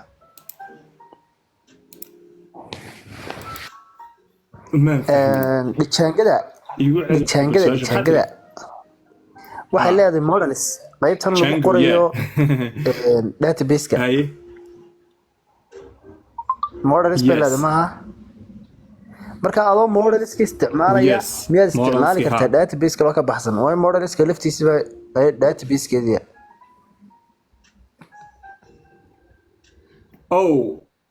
the models and modelsku waxa weeyaan badanka waxa weeyaan waa classka kuu qeexaya siduu u samaysmayo tablekaaga database-ku laakiin modelku laftiisu maaha database-kii ma fahantay so haddaad database ku xidho waxaa laga yaabaa inaad iminkoo kale aad isticmaasho ama MySQL baad isticmaashaan baan filaya ama SQL waxa la yidhahdo aad isticmaashaan ama Postgre baa la isticmaalaa badanka marka Django la isticmaalaya ama SQLite baa la isticmaalaa marka modelku waa class Python ah oo Django dhexdiisa laga dhex sameeyo oo structure-kii kuu diyaarinaya database-ka aad u sameynaysay table-keeda then sidaasuu ka qaadanaya kaasuu kuugu samaynaya tableka marka database-ku laakiin uu ka baxsiisan yaho goonidiisu u samaysmaa oo halkaasuu maaragtay migrations wax leedaha baa la isticmaalaa oo dhinaca Django kale maaragtay laga sameynayo migration oo siduu table ku ekaanayo siduu database ku ekaanayo waxyaabahaas oo dhan sida data typesku tablada kusii dhex jiraya u ekaanayaan halkaasaa laga qeexaa marka modelskan iyo waxaan kugu dhex jira Django oo dhami waa Python weeyaan database-ku laakiin uu ka baxsiisan yahay marka database-ka doontaad u isticmaali kartaa modelkaaga laakiin mar walba waxaad ku samaynaysaa Python ayuu kugu samaynaya yes adaan badawda hay soo dhawow Mr. Goat waa maxay icon-kaa ku saaran muusba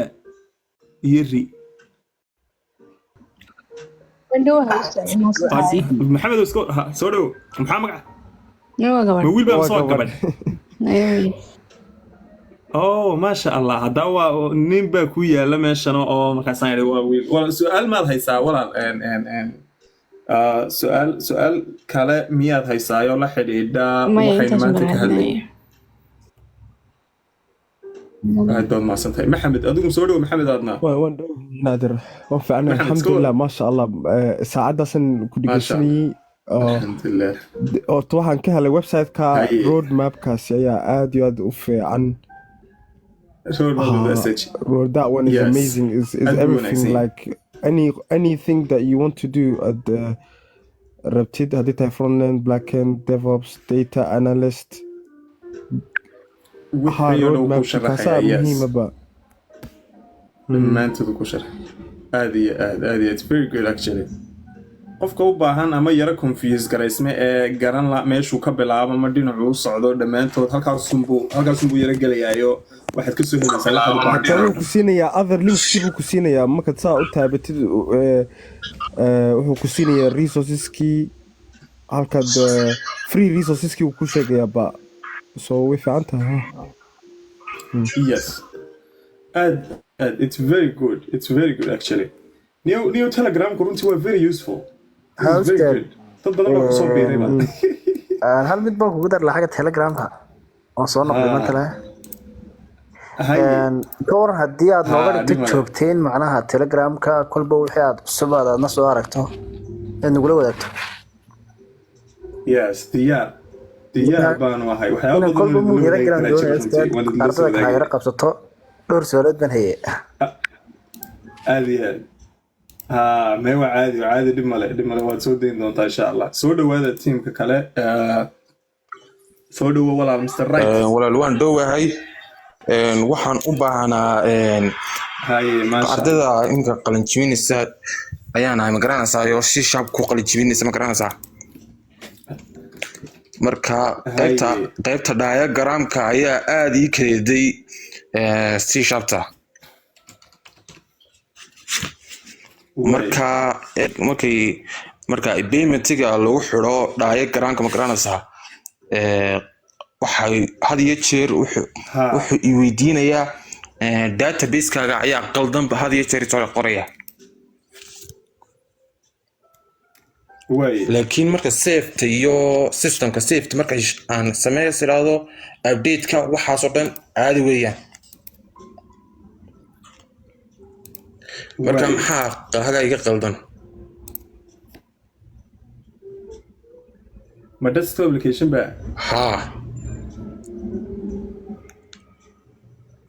daniyo in codeka walaal la eego un mooyaane oo errorka muxuu ahaayey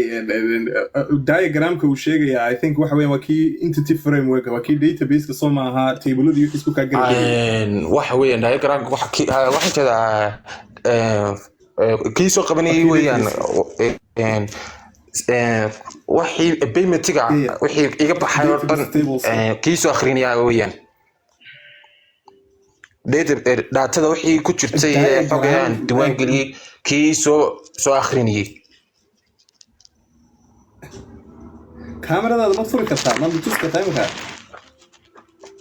ya wala kaamiradaada inta furto ma tusi kartaa waxaad sheegaysa bal kay ku xidhsan errorka kaamirada dad ku qaban karta waan eegi lahayn hadday macquul tahay inaan ka jawaabno khadka ka daciisan waa inta today gramkii uu sheegaya ya adeego xamuud siya Yeah, I know. Let the questions be general. Yeah. And Mr. Right, waxaad samaysaa walaal gooni igu soo dir DM igu soo dir su'aashu waa yara specific weeyaan marka insha Allah waxaan isku daynaa inay maaragtay ku soo noqdo kaaga jawaabaan maaragtay kula xalin laabtanka soo keenaya may waxba soo shidan dib ma laha sawir intaad ka soo qaado Instagram-ka iga soo dir aniga ana insha Allah kula xalin doona errorka okay feedback is كوثر سولو ساشا هاي السلام عليكم أستاذ عبد الرحمن يردمان وإذن سلامي عليكم السلام ولا الاسكوه الحمد لله أستاذ بنوفي عنا خير ولا الحمد لله ملاها هدان هي أرضية بلو قاعة ونوتك تاكستير ها وان يرد دجيني ولا دم لها لكن ودوبي واد ku cishan kartaa hadhow toole insha Allah ustaadi waxaan u baahnaa inaan software developer-ka aan barto waliba app developer-ka aan barto laakiin ilaa hadda isdhexyaac bay jira oo meel alalay meel wax ka bilaaban kara laay mar baan bilaabay intii lagu yiri full stack developer baad baranaysaa then front end baan loo bilaabay waliba luqadaha yaryar HTML iyo CSS iyo Java saddexda baanu qaadanaa wax u sameyn website-ka hadaan dhow website baan sameynaya CSS iyo JavaScript yani CSS iyo HTML ma dhaafsiin karno dan front end baan noqonay yani anu wax doonay back end inaan barto luqada Python-ka iyo luqada imka sharaxaysa the wad baran kartaa waxaad samaysaa hadaba haddaad baranayso Python waa anigan book soo dhigay hadda walaal halkan ay book aa qaado oo ka si fiican luqada kaliya la ku sameyn karaa soomaha package wax mawduuc waad ku sameyn kartaa luqada haddaad barato Python-ka imika waad sameyn kartaa si yar fudud sameyn kartaa waxaad doonayso aad baad u mahadsantahay ustaad abaalkaaga inuu jirnaa fiyaalo adiga mudan walaal thank you Abdi Xirsi iska war soo dhawo أستاذ مفيعنتها خير والله سمو wanaagsanid waxaan weydiinay su'aasha ahayd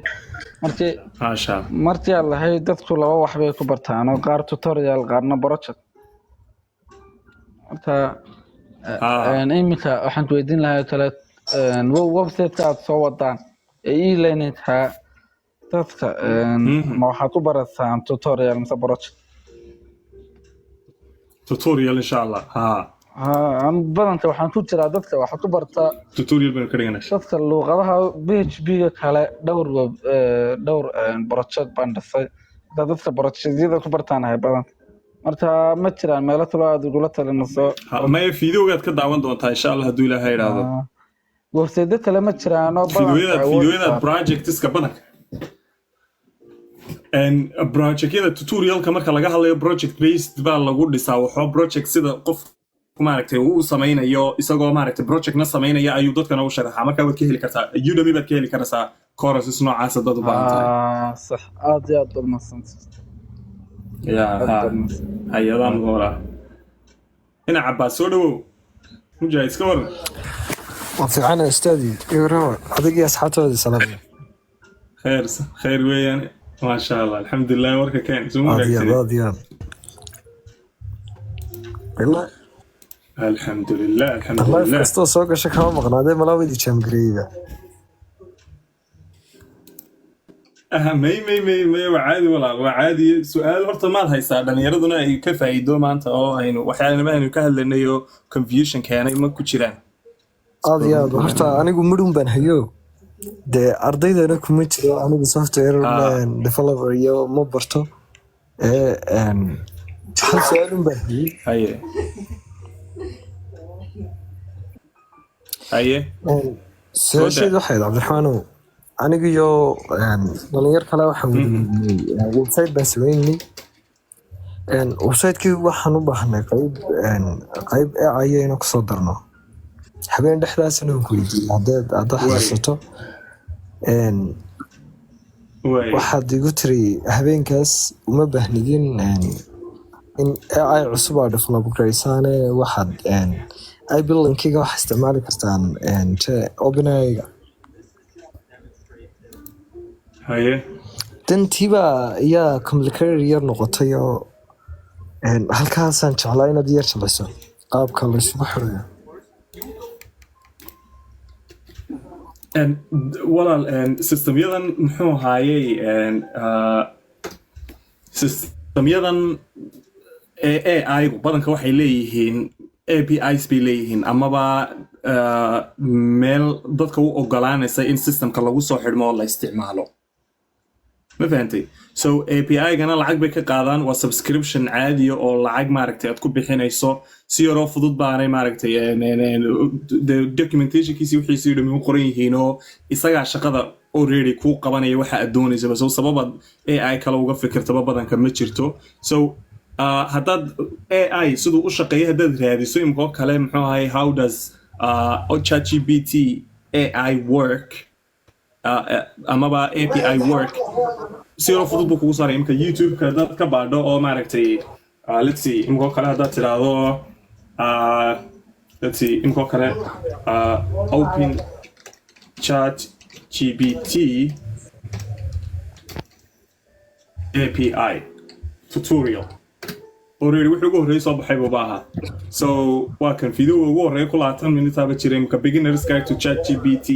4 API so what si fudud baad u helaysaa saad ugu xidhmayso subscription baad samaynaysaa lacag yar baad bixinaysaa oo dee waa tan imika caadi ahaanba lacag baa la bixiyaa dan wuxuu kuu sheegayaa sidaad u isticmaali karto systemkaaga sidee baad ugu xidhaysaa so JSON iyo dee RESTful API baa kolley la isticmaalayaa marka application-kaaga saasaad ugu xidhaysayo wixii aad doonaysaad u dhiibaysayo jawaabtiiba ku siinaya waad adiguna oo soo display garaynaysaa dadka ama saasaad samaynaysaa so it's more of a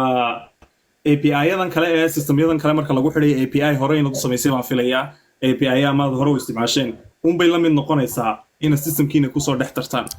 صح افهم استاذ جزاك الله bal marka videogan on bari doona insha Allah ay adiga mudan thank you very much hay wala hay cabdinuur iska waran waan fiicanahay ustaad dhammaantiin salaama adiga asxaabta kaleba alaykum salaam warahmatullahi wabarakatuh waxaan ahay arday ka socda Udemy waxaan hadda maraya waxaan bartay like HTML iyo CSS marka waxaan rabaa inaan ku weydiiyo marka waxaad tiri CSS waa styling website-ka marka website design ina caad u bartamiya oo like tools-ka Figma UX UI interface-ka ina hadana gooni u bartamiya mase full stack-gaas iga wada caawinaa waxaan Figma iyo maaday masana waxaan rabaa inaan ku weydiiyo may Figmadu waa UX ki weeyaan Figma uma baahnid Figmada waxa barta dadka designerska ah adiguna developer baad designers ku ka duwan yihiin Figma maaha code maaha wax weyn waa design mouse drag and drop oo maaragtay qofku design-kii dadka Photoshop-ka iyo UX-ka amaba user experience-ka wax la yiraahdo dejinaya prototypes-ka sameynaya projects-ka loogu talagalay laakiin uma baahnid waa wax extra ah oo dadka hadday hadhu toole maaragtay hadday yaqaanaan oo fududaysan inay website aad u qurux badan sameeyaan laakiin wax qasaba maaha marka developer-ka tahay anuma ba aqaan sida loo isticmaalo Figma iyo Adobe XD toona laakiin de muxuu haayay waxa ama website-ka design-kiisa waxaad u baahan tahay inaad HTML ku sameyn karto si qurux badan u sameyn karayso hay macallin aad ma santa marka uma baahnid Figma iyo waxa CS adiga mudan broken iska waran soo dhawo السلام عليكم مع الوردوي السلام عليكم عليكم السلام ولا سؤال وهيسا سودا عليكم السلام ورحمه الله وبركاته سفي عمك سودا ولا سؤال سيقول تعبان في برنامج كل ارضي بابا كان ku jirto ardaydu wax ku confuse garoobaan computer-ka isticmaal lahayn tool-ka lagu bilaabayo marka uu bilaabayo waxaan jeclaan horta in tool-ka bal sharaxaad ama video ama wax aad ka siiso ardayda ku saabsan waxay isticmaalayaan qofba waxa loo soo dirayaa isagoo hargeysa jooga la oranayaa computer baa ku soo diraya Chromebook baa looga soo dirayaa Australia ama Germany Chromebook yaro loogu talagalay waxa kaloo islaa abdiis okay talabaadna waxa kaloo islaa abdiis maalinka programming future-ka xagu u socdaa maadaama AI-gina isaguna programming la weytiiskii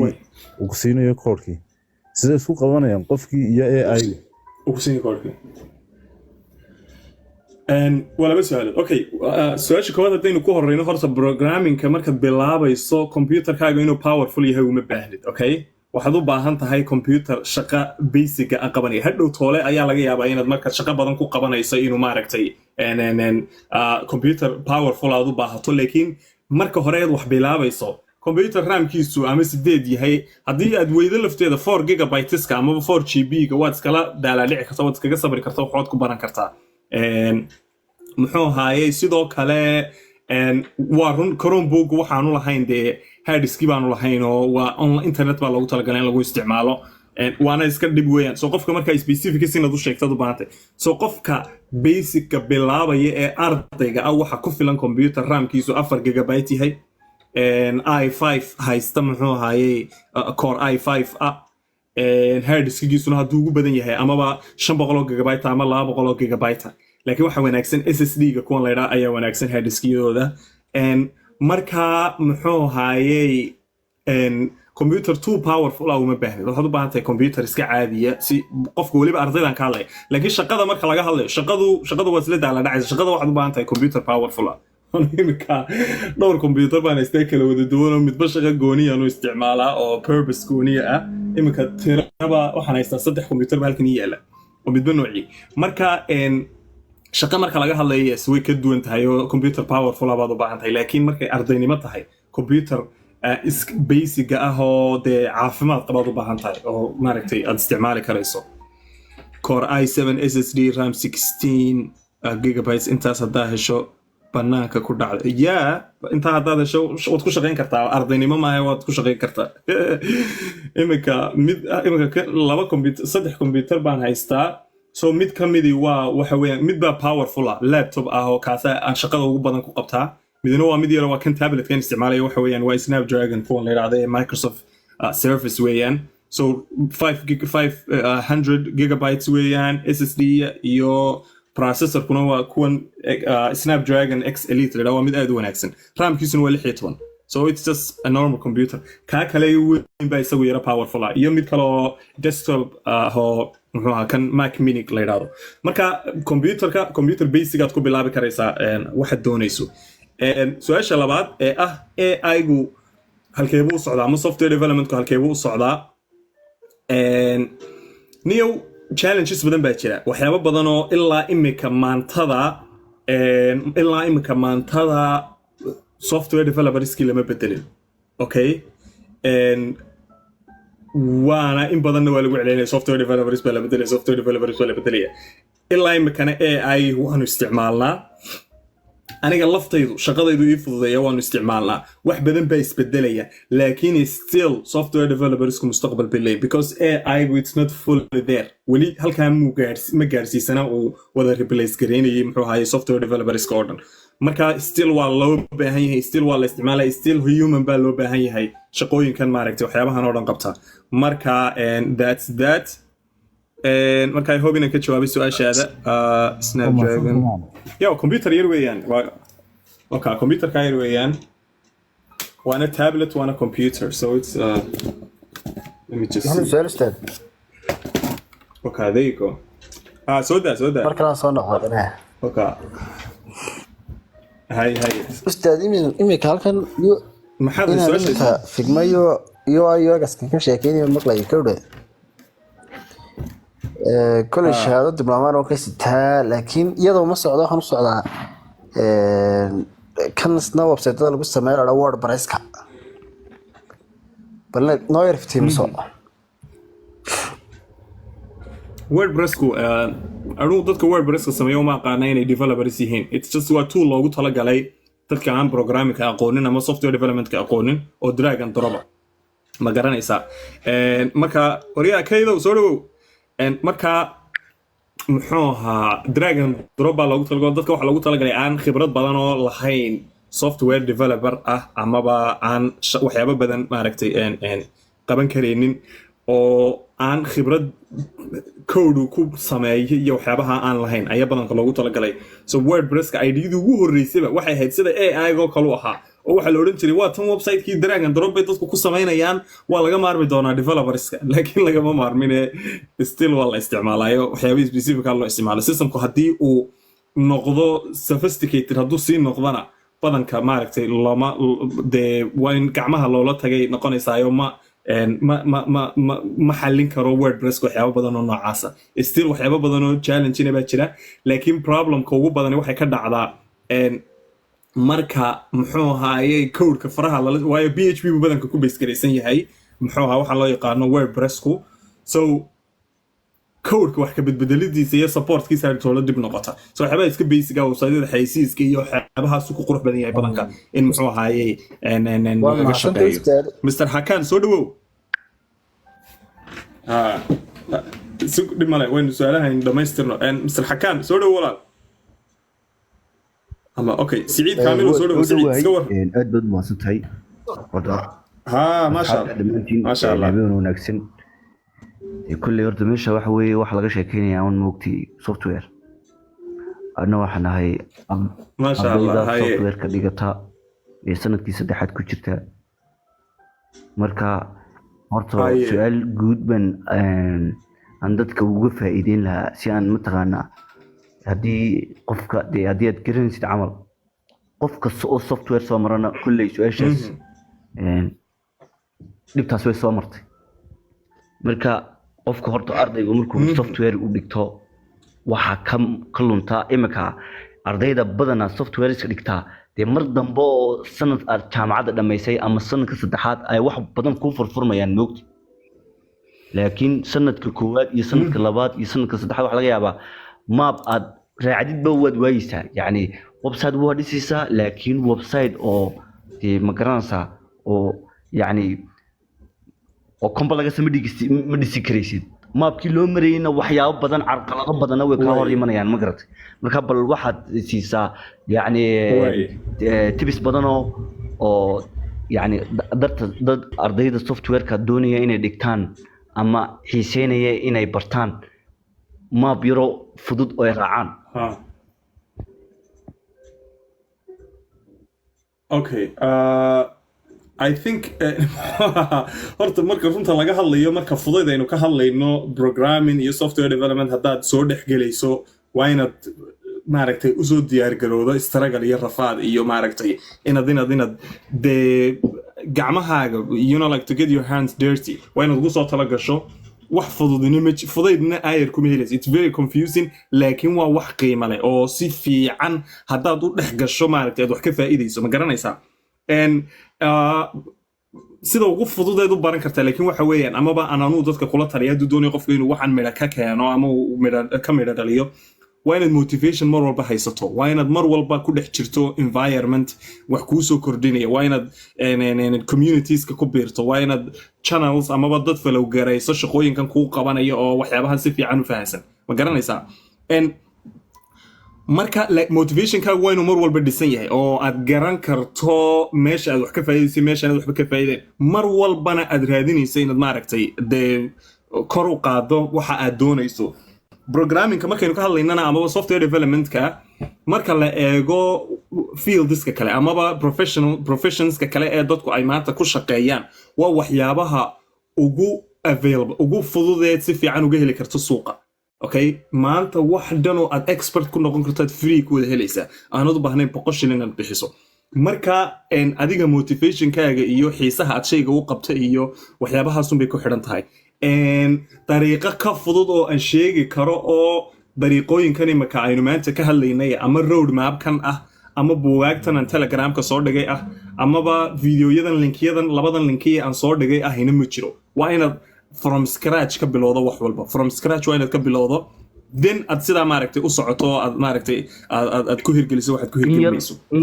adaa ku watay in yar aan kugu daro walaalo ustaad waxaad samaysaa horta laba mid abay ardaydu ay mataqaanaa caqabada ugu badan ay ka yimaadaan waa kow waxaa ka mid ah waxa la yidhahdo resourceka horta adduunka resource waa la isku dhaafay yacni qofkii ardaygii hadduu meelo badan oo resource jira ayaan haysan waa talabaadee mentorship wadama haystaan yacni qofka haga ardaygii waxa laga yaabaa markuu softwareki yimaado koodhkii waxa laga yaabaa qofka haddaanu dee self study aanu bilaabin laakiin haddaad tirahdid jaamacaddu baan ka sugayaa jaamacaddu wax badana laguma dhigto qofku wuxuu shaqeeyo ama uu koodh u qorto ama uu samays barto unba hadhowna uu ku shaqo tagaa marka kow horta caqabada ugu horeysa waa mentorship xumo ama mentorship la-aan laba iyo resource aan jirin marka adiga haddii maanta lagu idhaahdo ustaadahan macnaha de kulli waxa la yidhi qofka dee moogtay shaqadii kaa hor bilaabay wax badan buu fahansan yahay moogtay resource badan baa jira oo ardayda soomaalidu aanay fahansanayn meel laga maro dad badan baa waxaa jira intaas oo kunoo website ama intaas oo kunoo linki hadday maanta geli lahaayeen wax badan u fudaydin lahaa marka haddii aad waxyaabo badan oo hadday noqoto linkiyo hadday noqoto websiteyo buugaag fiidiyoyo يعني يوتيوب قاعد تجيشين انت قاعد تقول إما جافا دان قرو لباتون كنو جافا معلمينو شيء أركيسا موقتي مركزات دوخ لكن هذه ما بلغوص يلا يرادو نكاسا جافا دو قرح بدن ديغا وما موقتي مركز هذه سي oo ardayda u fudeydin karaysid insha Allah wadna fudeydin doontaa Xuseen إن شاء الله ما يواسف عن وحي ما يوسفول يعني إن شاء الله هلو تليجرام كان channel كان وابا كانوا ريدي ما في عم باو مريا تبدأ باكو صبير الدربة إن تليجرام كانوا صبير هل كاسان إذا كل شركتين قفل بو سؤالي ويديه basically إن كورس هل كان كهلا أما ببوك هل كان كهلا أما بتصوريا هل كان كهلا هل كاسان وحي إن شاء الله بعض أوردن إن كوا الشركتين وكا كاكو صبيرة وحي أنا كو أوردن هل كاسان صبير إن شاء الله سقولا الآن السعيد بقى ينوع السعيد وسكور سودو waxa weeyaan telegramkana u sheega muxuu ahaayay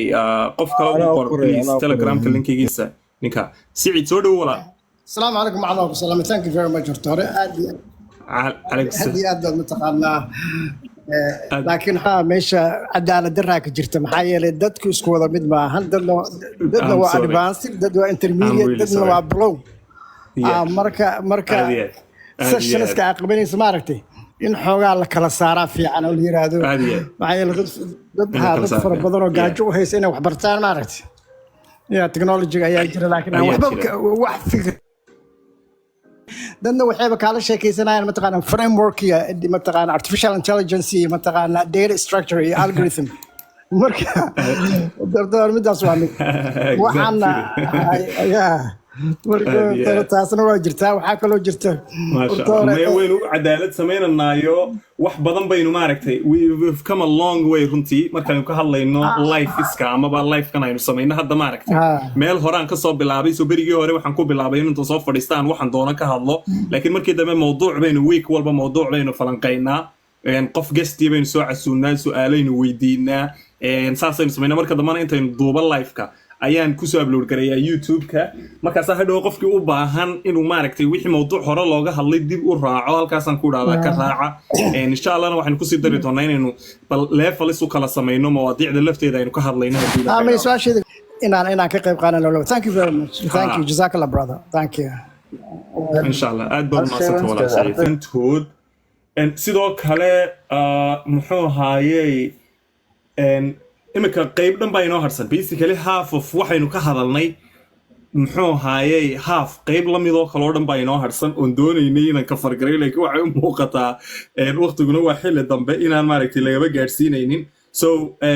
maadaama live-ka waxaynu isku daynaa arbaco walba waxaynu isku daynaa inaynu live soo galno oo mowduuc fiican aynu ka hadlayno si fiican u qaadaa dhigno marka imika waxa inoo dhiman muxuu ahaayay halkeebaad codeskaaga problemskooga ka fix garayn kartaa sideebaad naftaada u suuq geyn kartaa markaad basicskii waxyaabaha barato certificates nooceebaad raadin kartaa shaqooyin halkee laga raadin karaa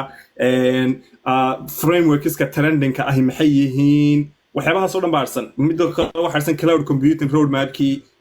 machine learningkii iyo AI roadmapkiisii DevOpska roadmapkiisii mobile developmentka roadmapkiisa in yar baynu ka taabanay marka maanta keligay bay heedo dad badan waxa jirtay awal maalmii hore maxamed keeda ama qof kale aan isla daadtiinayno waan xaqiiqaba 10 minute muxuu saacadii aan helay caadi speed baa mid kale degdeg baan u hadlaa marka waxa isku dayeynaa insha Allah ka warrama hadii aynu muxuu ahaayay hadii aynu u dhigano maalin kale ka warrama qaybta ka harsan muxuu ahaa qaybta ka harsan caawa topic-een hadaynu habeen dambe u dhigano habeen kale u dhigano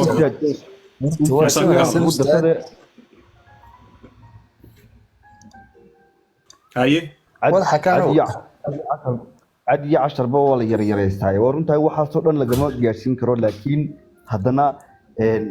maalin kasta ama habeen kasta ama live kasta oo soo qabsanaysid waa inaad target yeelataa ama wuxuu ardayda aad ka jahil saartaa insha Allah haddaad tiraadid maanta oo dhan 20 point man ka saari aduna wadaadada ardaydina moogtay waxa weeye confuse baa ku dhacaya oo maad wax badan ka faa'iidin caawa inta topic waxay ka hadlayeen si fiican maad kama faa'iidin miya because waxyaabo no jira way ka wax badan waan ka faa'iidnay laakiin haddana arday badan oo halkan joogto oo moogtay level-ka ugu hooseysay ma imika bilaabay baa jirto oo confuse meel imika inaan xagga ka hadlaysay waxa ku leedahay ma fahansanay wax laga hadlayba caawa dhan way fadhiday ما يدك أردن ما ستساعدين كرنا ولا إن شاء الله لكن مهمة وحويا موضوع على هاللي إن useful وياهي سؤالها اللي إنه وديه أما وح إنه كهاللي إنه وح معنى لا إنه ياهي ما أنت نوى إنه ضوبني سو هدي قفوا باهن إنه دبوا فهمه وإنه دبوا راديو وحبها إنه فهم سنين وإنه بارو وإنه تذكر ريسيرش كسميان أحمد حسن وصوره أحمد حسن السلام عليكم. ها أحمد حسن سولو ولا سكورن. عليكم السلام ورحمة الله وبركاته. وندوي horta dee anigu groupka computer science ku jira jaamacadda waan ka baxay qaybta cyber security gaan ka baxay kulley waxaan doonayay horta cyber security software ku waa isku xiriirsan yihiin laakiin se waxaan doonayay xoogaa xiriir baa ka dhaxeeya qofka haddana cyber security yahay waa khasab inuu programming kana yaqaano de marka waxaan I don't think necessarily basic skill yes definitely because some tools ba u baahan in la program gareeyo marka waxaan u baahnaa Mr. Abdurrahman adiga khaasatan de software developer specialist ba tahay iyo ma jira waxyaabo AI-ga iminka qaar kow iyo labaad oran karto oo software-ka ku sameyn karaya ma jira wato koowaad talabaad waxaan doonayaa in ka faa'iideysto Telegram-ka ma hayo linkiga wad la soo wadaagi doontaan insha Allah waan ardaydana chance siin doonaa waa kan halkan ku jira Abdi Bashe 1 weeyaan Abdi Bashe 1 AI ka caawin kara inaad developer ku yara samayso ma inoo sheegi karaysaa development inaad samayso systemyada miyaa and ChatGPT ba ka caawin kara anigga ChatGPT baan isticmaalaa I can basically build a whole system imika shalay baan eegayay system laba system yaro ayaan ka yara gaarsiiyo shalay tooleyntan yara caaj dareemay ayaan dhisay both of them were functional way shaqeynayaan so waxaad samayn kartaa muxuu ahaayey ChatGPT waa isticmaali kartaa waxaad isticmaali kartaa Cloudy AI ka la yiraahdo waxaad isticmaali kartaa Google Gemini ka la yiraahdo waxaad isticmaali kartaa Weblet qaar badanna basic waxay bixiyaan subscription iska basic oo aan lacag badan qofka ka qaadin qaarkoodna waa entry level ku waa iska free so I use Gemini I use Google Gemini Gemini is good it's very good it's good it's really good and muxuu aanu ChatGPT baan isticmaalaa imika waxayba ku soo dareen I think a new version of ChatGPT markii hore ChatGPT 4 buu ahaa so imika waxay ku soo dareen mid 01 la yiraahdo 01 mid la yiraahdo imika maalin dhaweyd ku soo daray waa couple of days ago ayaa lagu soo daray marka muxuu ahaa insha Allah you can use all of those I think ChatGPT is more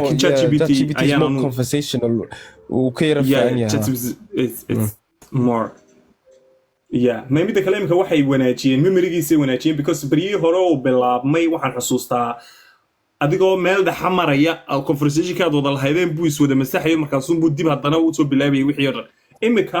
wuu ku kala qaybiyay xataa maalin hore haddaad wax kala hadasho wixii specific aad la sii socoto waxa laga yaabaa inuu sidii kuugu sii wado so it's actually very good aad buu wanaagsan marka kaa walaal waad isticmaali karaysaa ChatGPT ga waad isticmaali karaysaa and Cloudy AI is very good isaga laftiisa aad baa loo amaanaa wuu fiican yahay Gemini Google Gemini ga waad isticmaali kartaa haddii kalena waxaad isticmaali kartaa kan Microsoft 11 ka ku jira Microsoft Windows 11 ka ku jira ee la yiraahdo Copilot so kaa laftiisu waa very useful waxaan ku darsanayaa aniguna markaan isticmaalano kulley AI-ga kulley bilaadan baa sameeyey error buu yeelanayaa laakiin waxa muhiim ah luqadda aad ku isticmaalayso at least inaad wax ka taqaano saad errorka isaga qaban karto waayo haddaad soo qaado koodhkii aad meel ku habboonaa dhigta dee waa error weyn buu keeni karaa hartoolna madax kugu xanuuno sidii nagu dhacday maraan projectiga ka sameynaynay luqadahaas dhijangada PHP-da C# aanu ka sameynaynay ayay nagu dhacday taasoo kale waliba khaasatan xataa xagga database-ka aad isaga eegtaa waa muhiim way errorka ugu weyn database-ka keeni karaa may qofku waxyaabaha eeg iminka markaynu ku hadlayna AI-ga waxa muhiim ah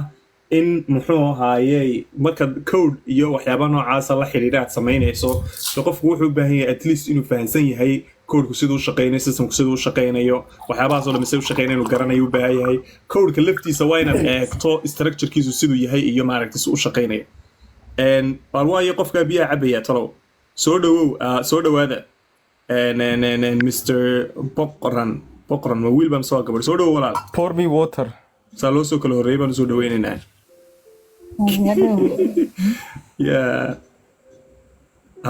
su'aal ma haysaa walaal su'aal waa hayaa waxaan rabaa inaan ku weydiiyo ustaad qofka markuu rabo inuu web developer noqdo ama programming ku cusub yahay waxaa jira qof kasta marka programming bilaabaya khaladaad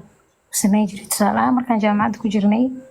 maadooyinka programming oo kale markaa dhiganaysid khaladaad waxaa naga dhici jiray inaan isku dayno inaan code ka xifdino oo kale dan aan ku wareerno yani wixii dhanba ka carartid marka khaladaad noocaas oo kale oo ma jiraan qofka intuu programming ku jiro uu baranayo yani la rabo inuu iska ilaaliyo uusan sameynin runtii that's very good meesha labaad waxaa waaye habeen walba miyaa soo gashaa oo yani aa la wadaagtaa dadka ka faa'iideysanaya mise habeena gooni u ah baa jira way su-aasha dambe iyadu waxa weeyaan habeenka arbacada khamiistu soo geliso keliya taan badanka soo gala habeenkaasumaan soo gala habeen kale ma soo galo habeele kale haddaan soo galo haddaan si random isaga soo galo laakiin jadwal caadi ahaan habeenka arbacadaan soo gelayn iminka dhowrkii wiiga u dambeysaba su-aasha kale khaladaadku way badan yihiin oo markuu qofku programmingka baranayo in la xifdiyo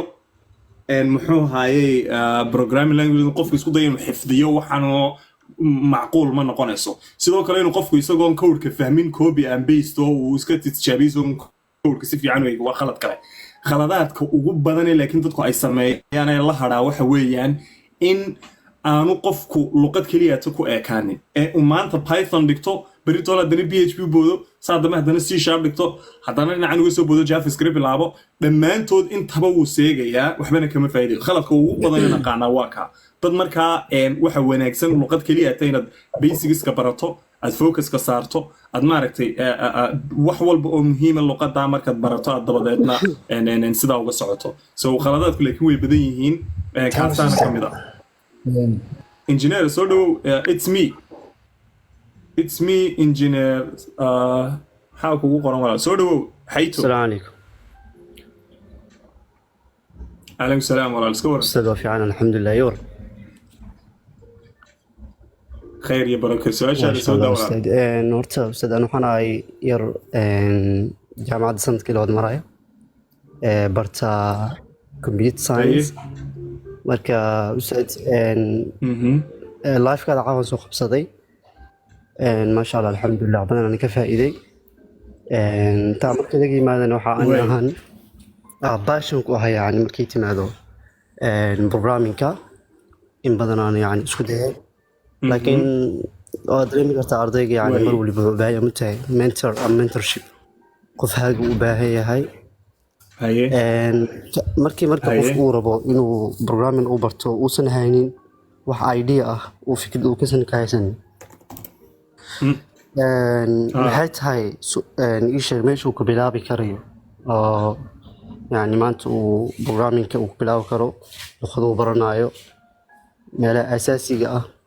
دي تصاروا إلى يجهل بس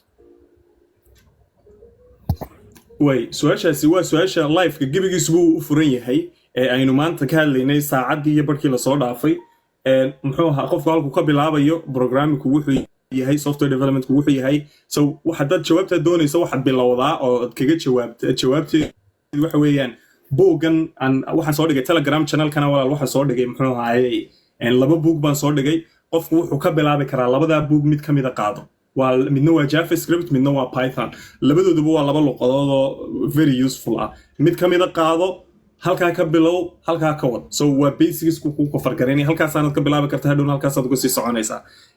Telegram-ka magaciisuna waa Abdi Bashe 1 so taasi waa taas oo waxaynu maanta sharaxaynay weeyaba basically iyo road map-ki iyo sida loo sii soconayo waxyaabahaas oo dhan loo sameeyay marka insha Allah waxaan yeelaynaa live-ka ku xiga waxaynu samayn doonaa inta ka dhimanaya maanta aynaan dhammaystirin ayaynu dhammaystiri doonaa insha allahu tacaala marka habeen dambe maaha waxaan isku daynaa in insha allah aan idiin soo sheego ka hor habeen dambe chance ma hayo habeenka ku xigana chance ma hayo marka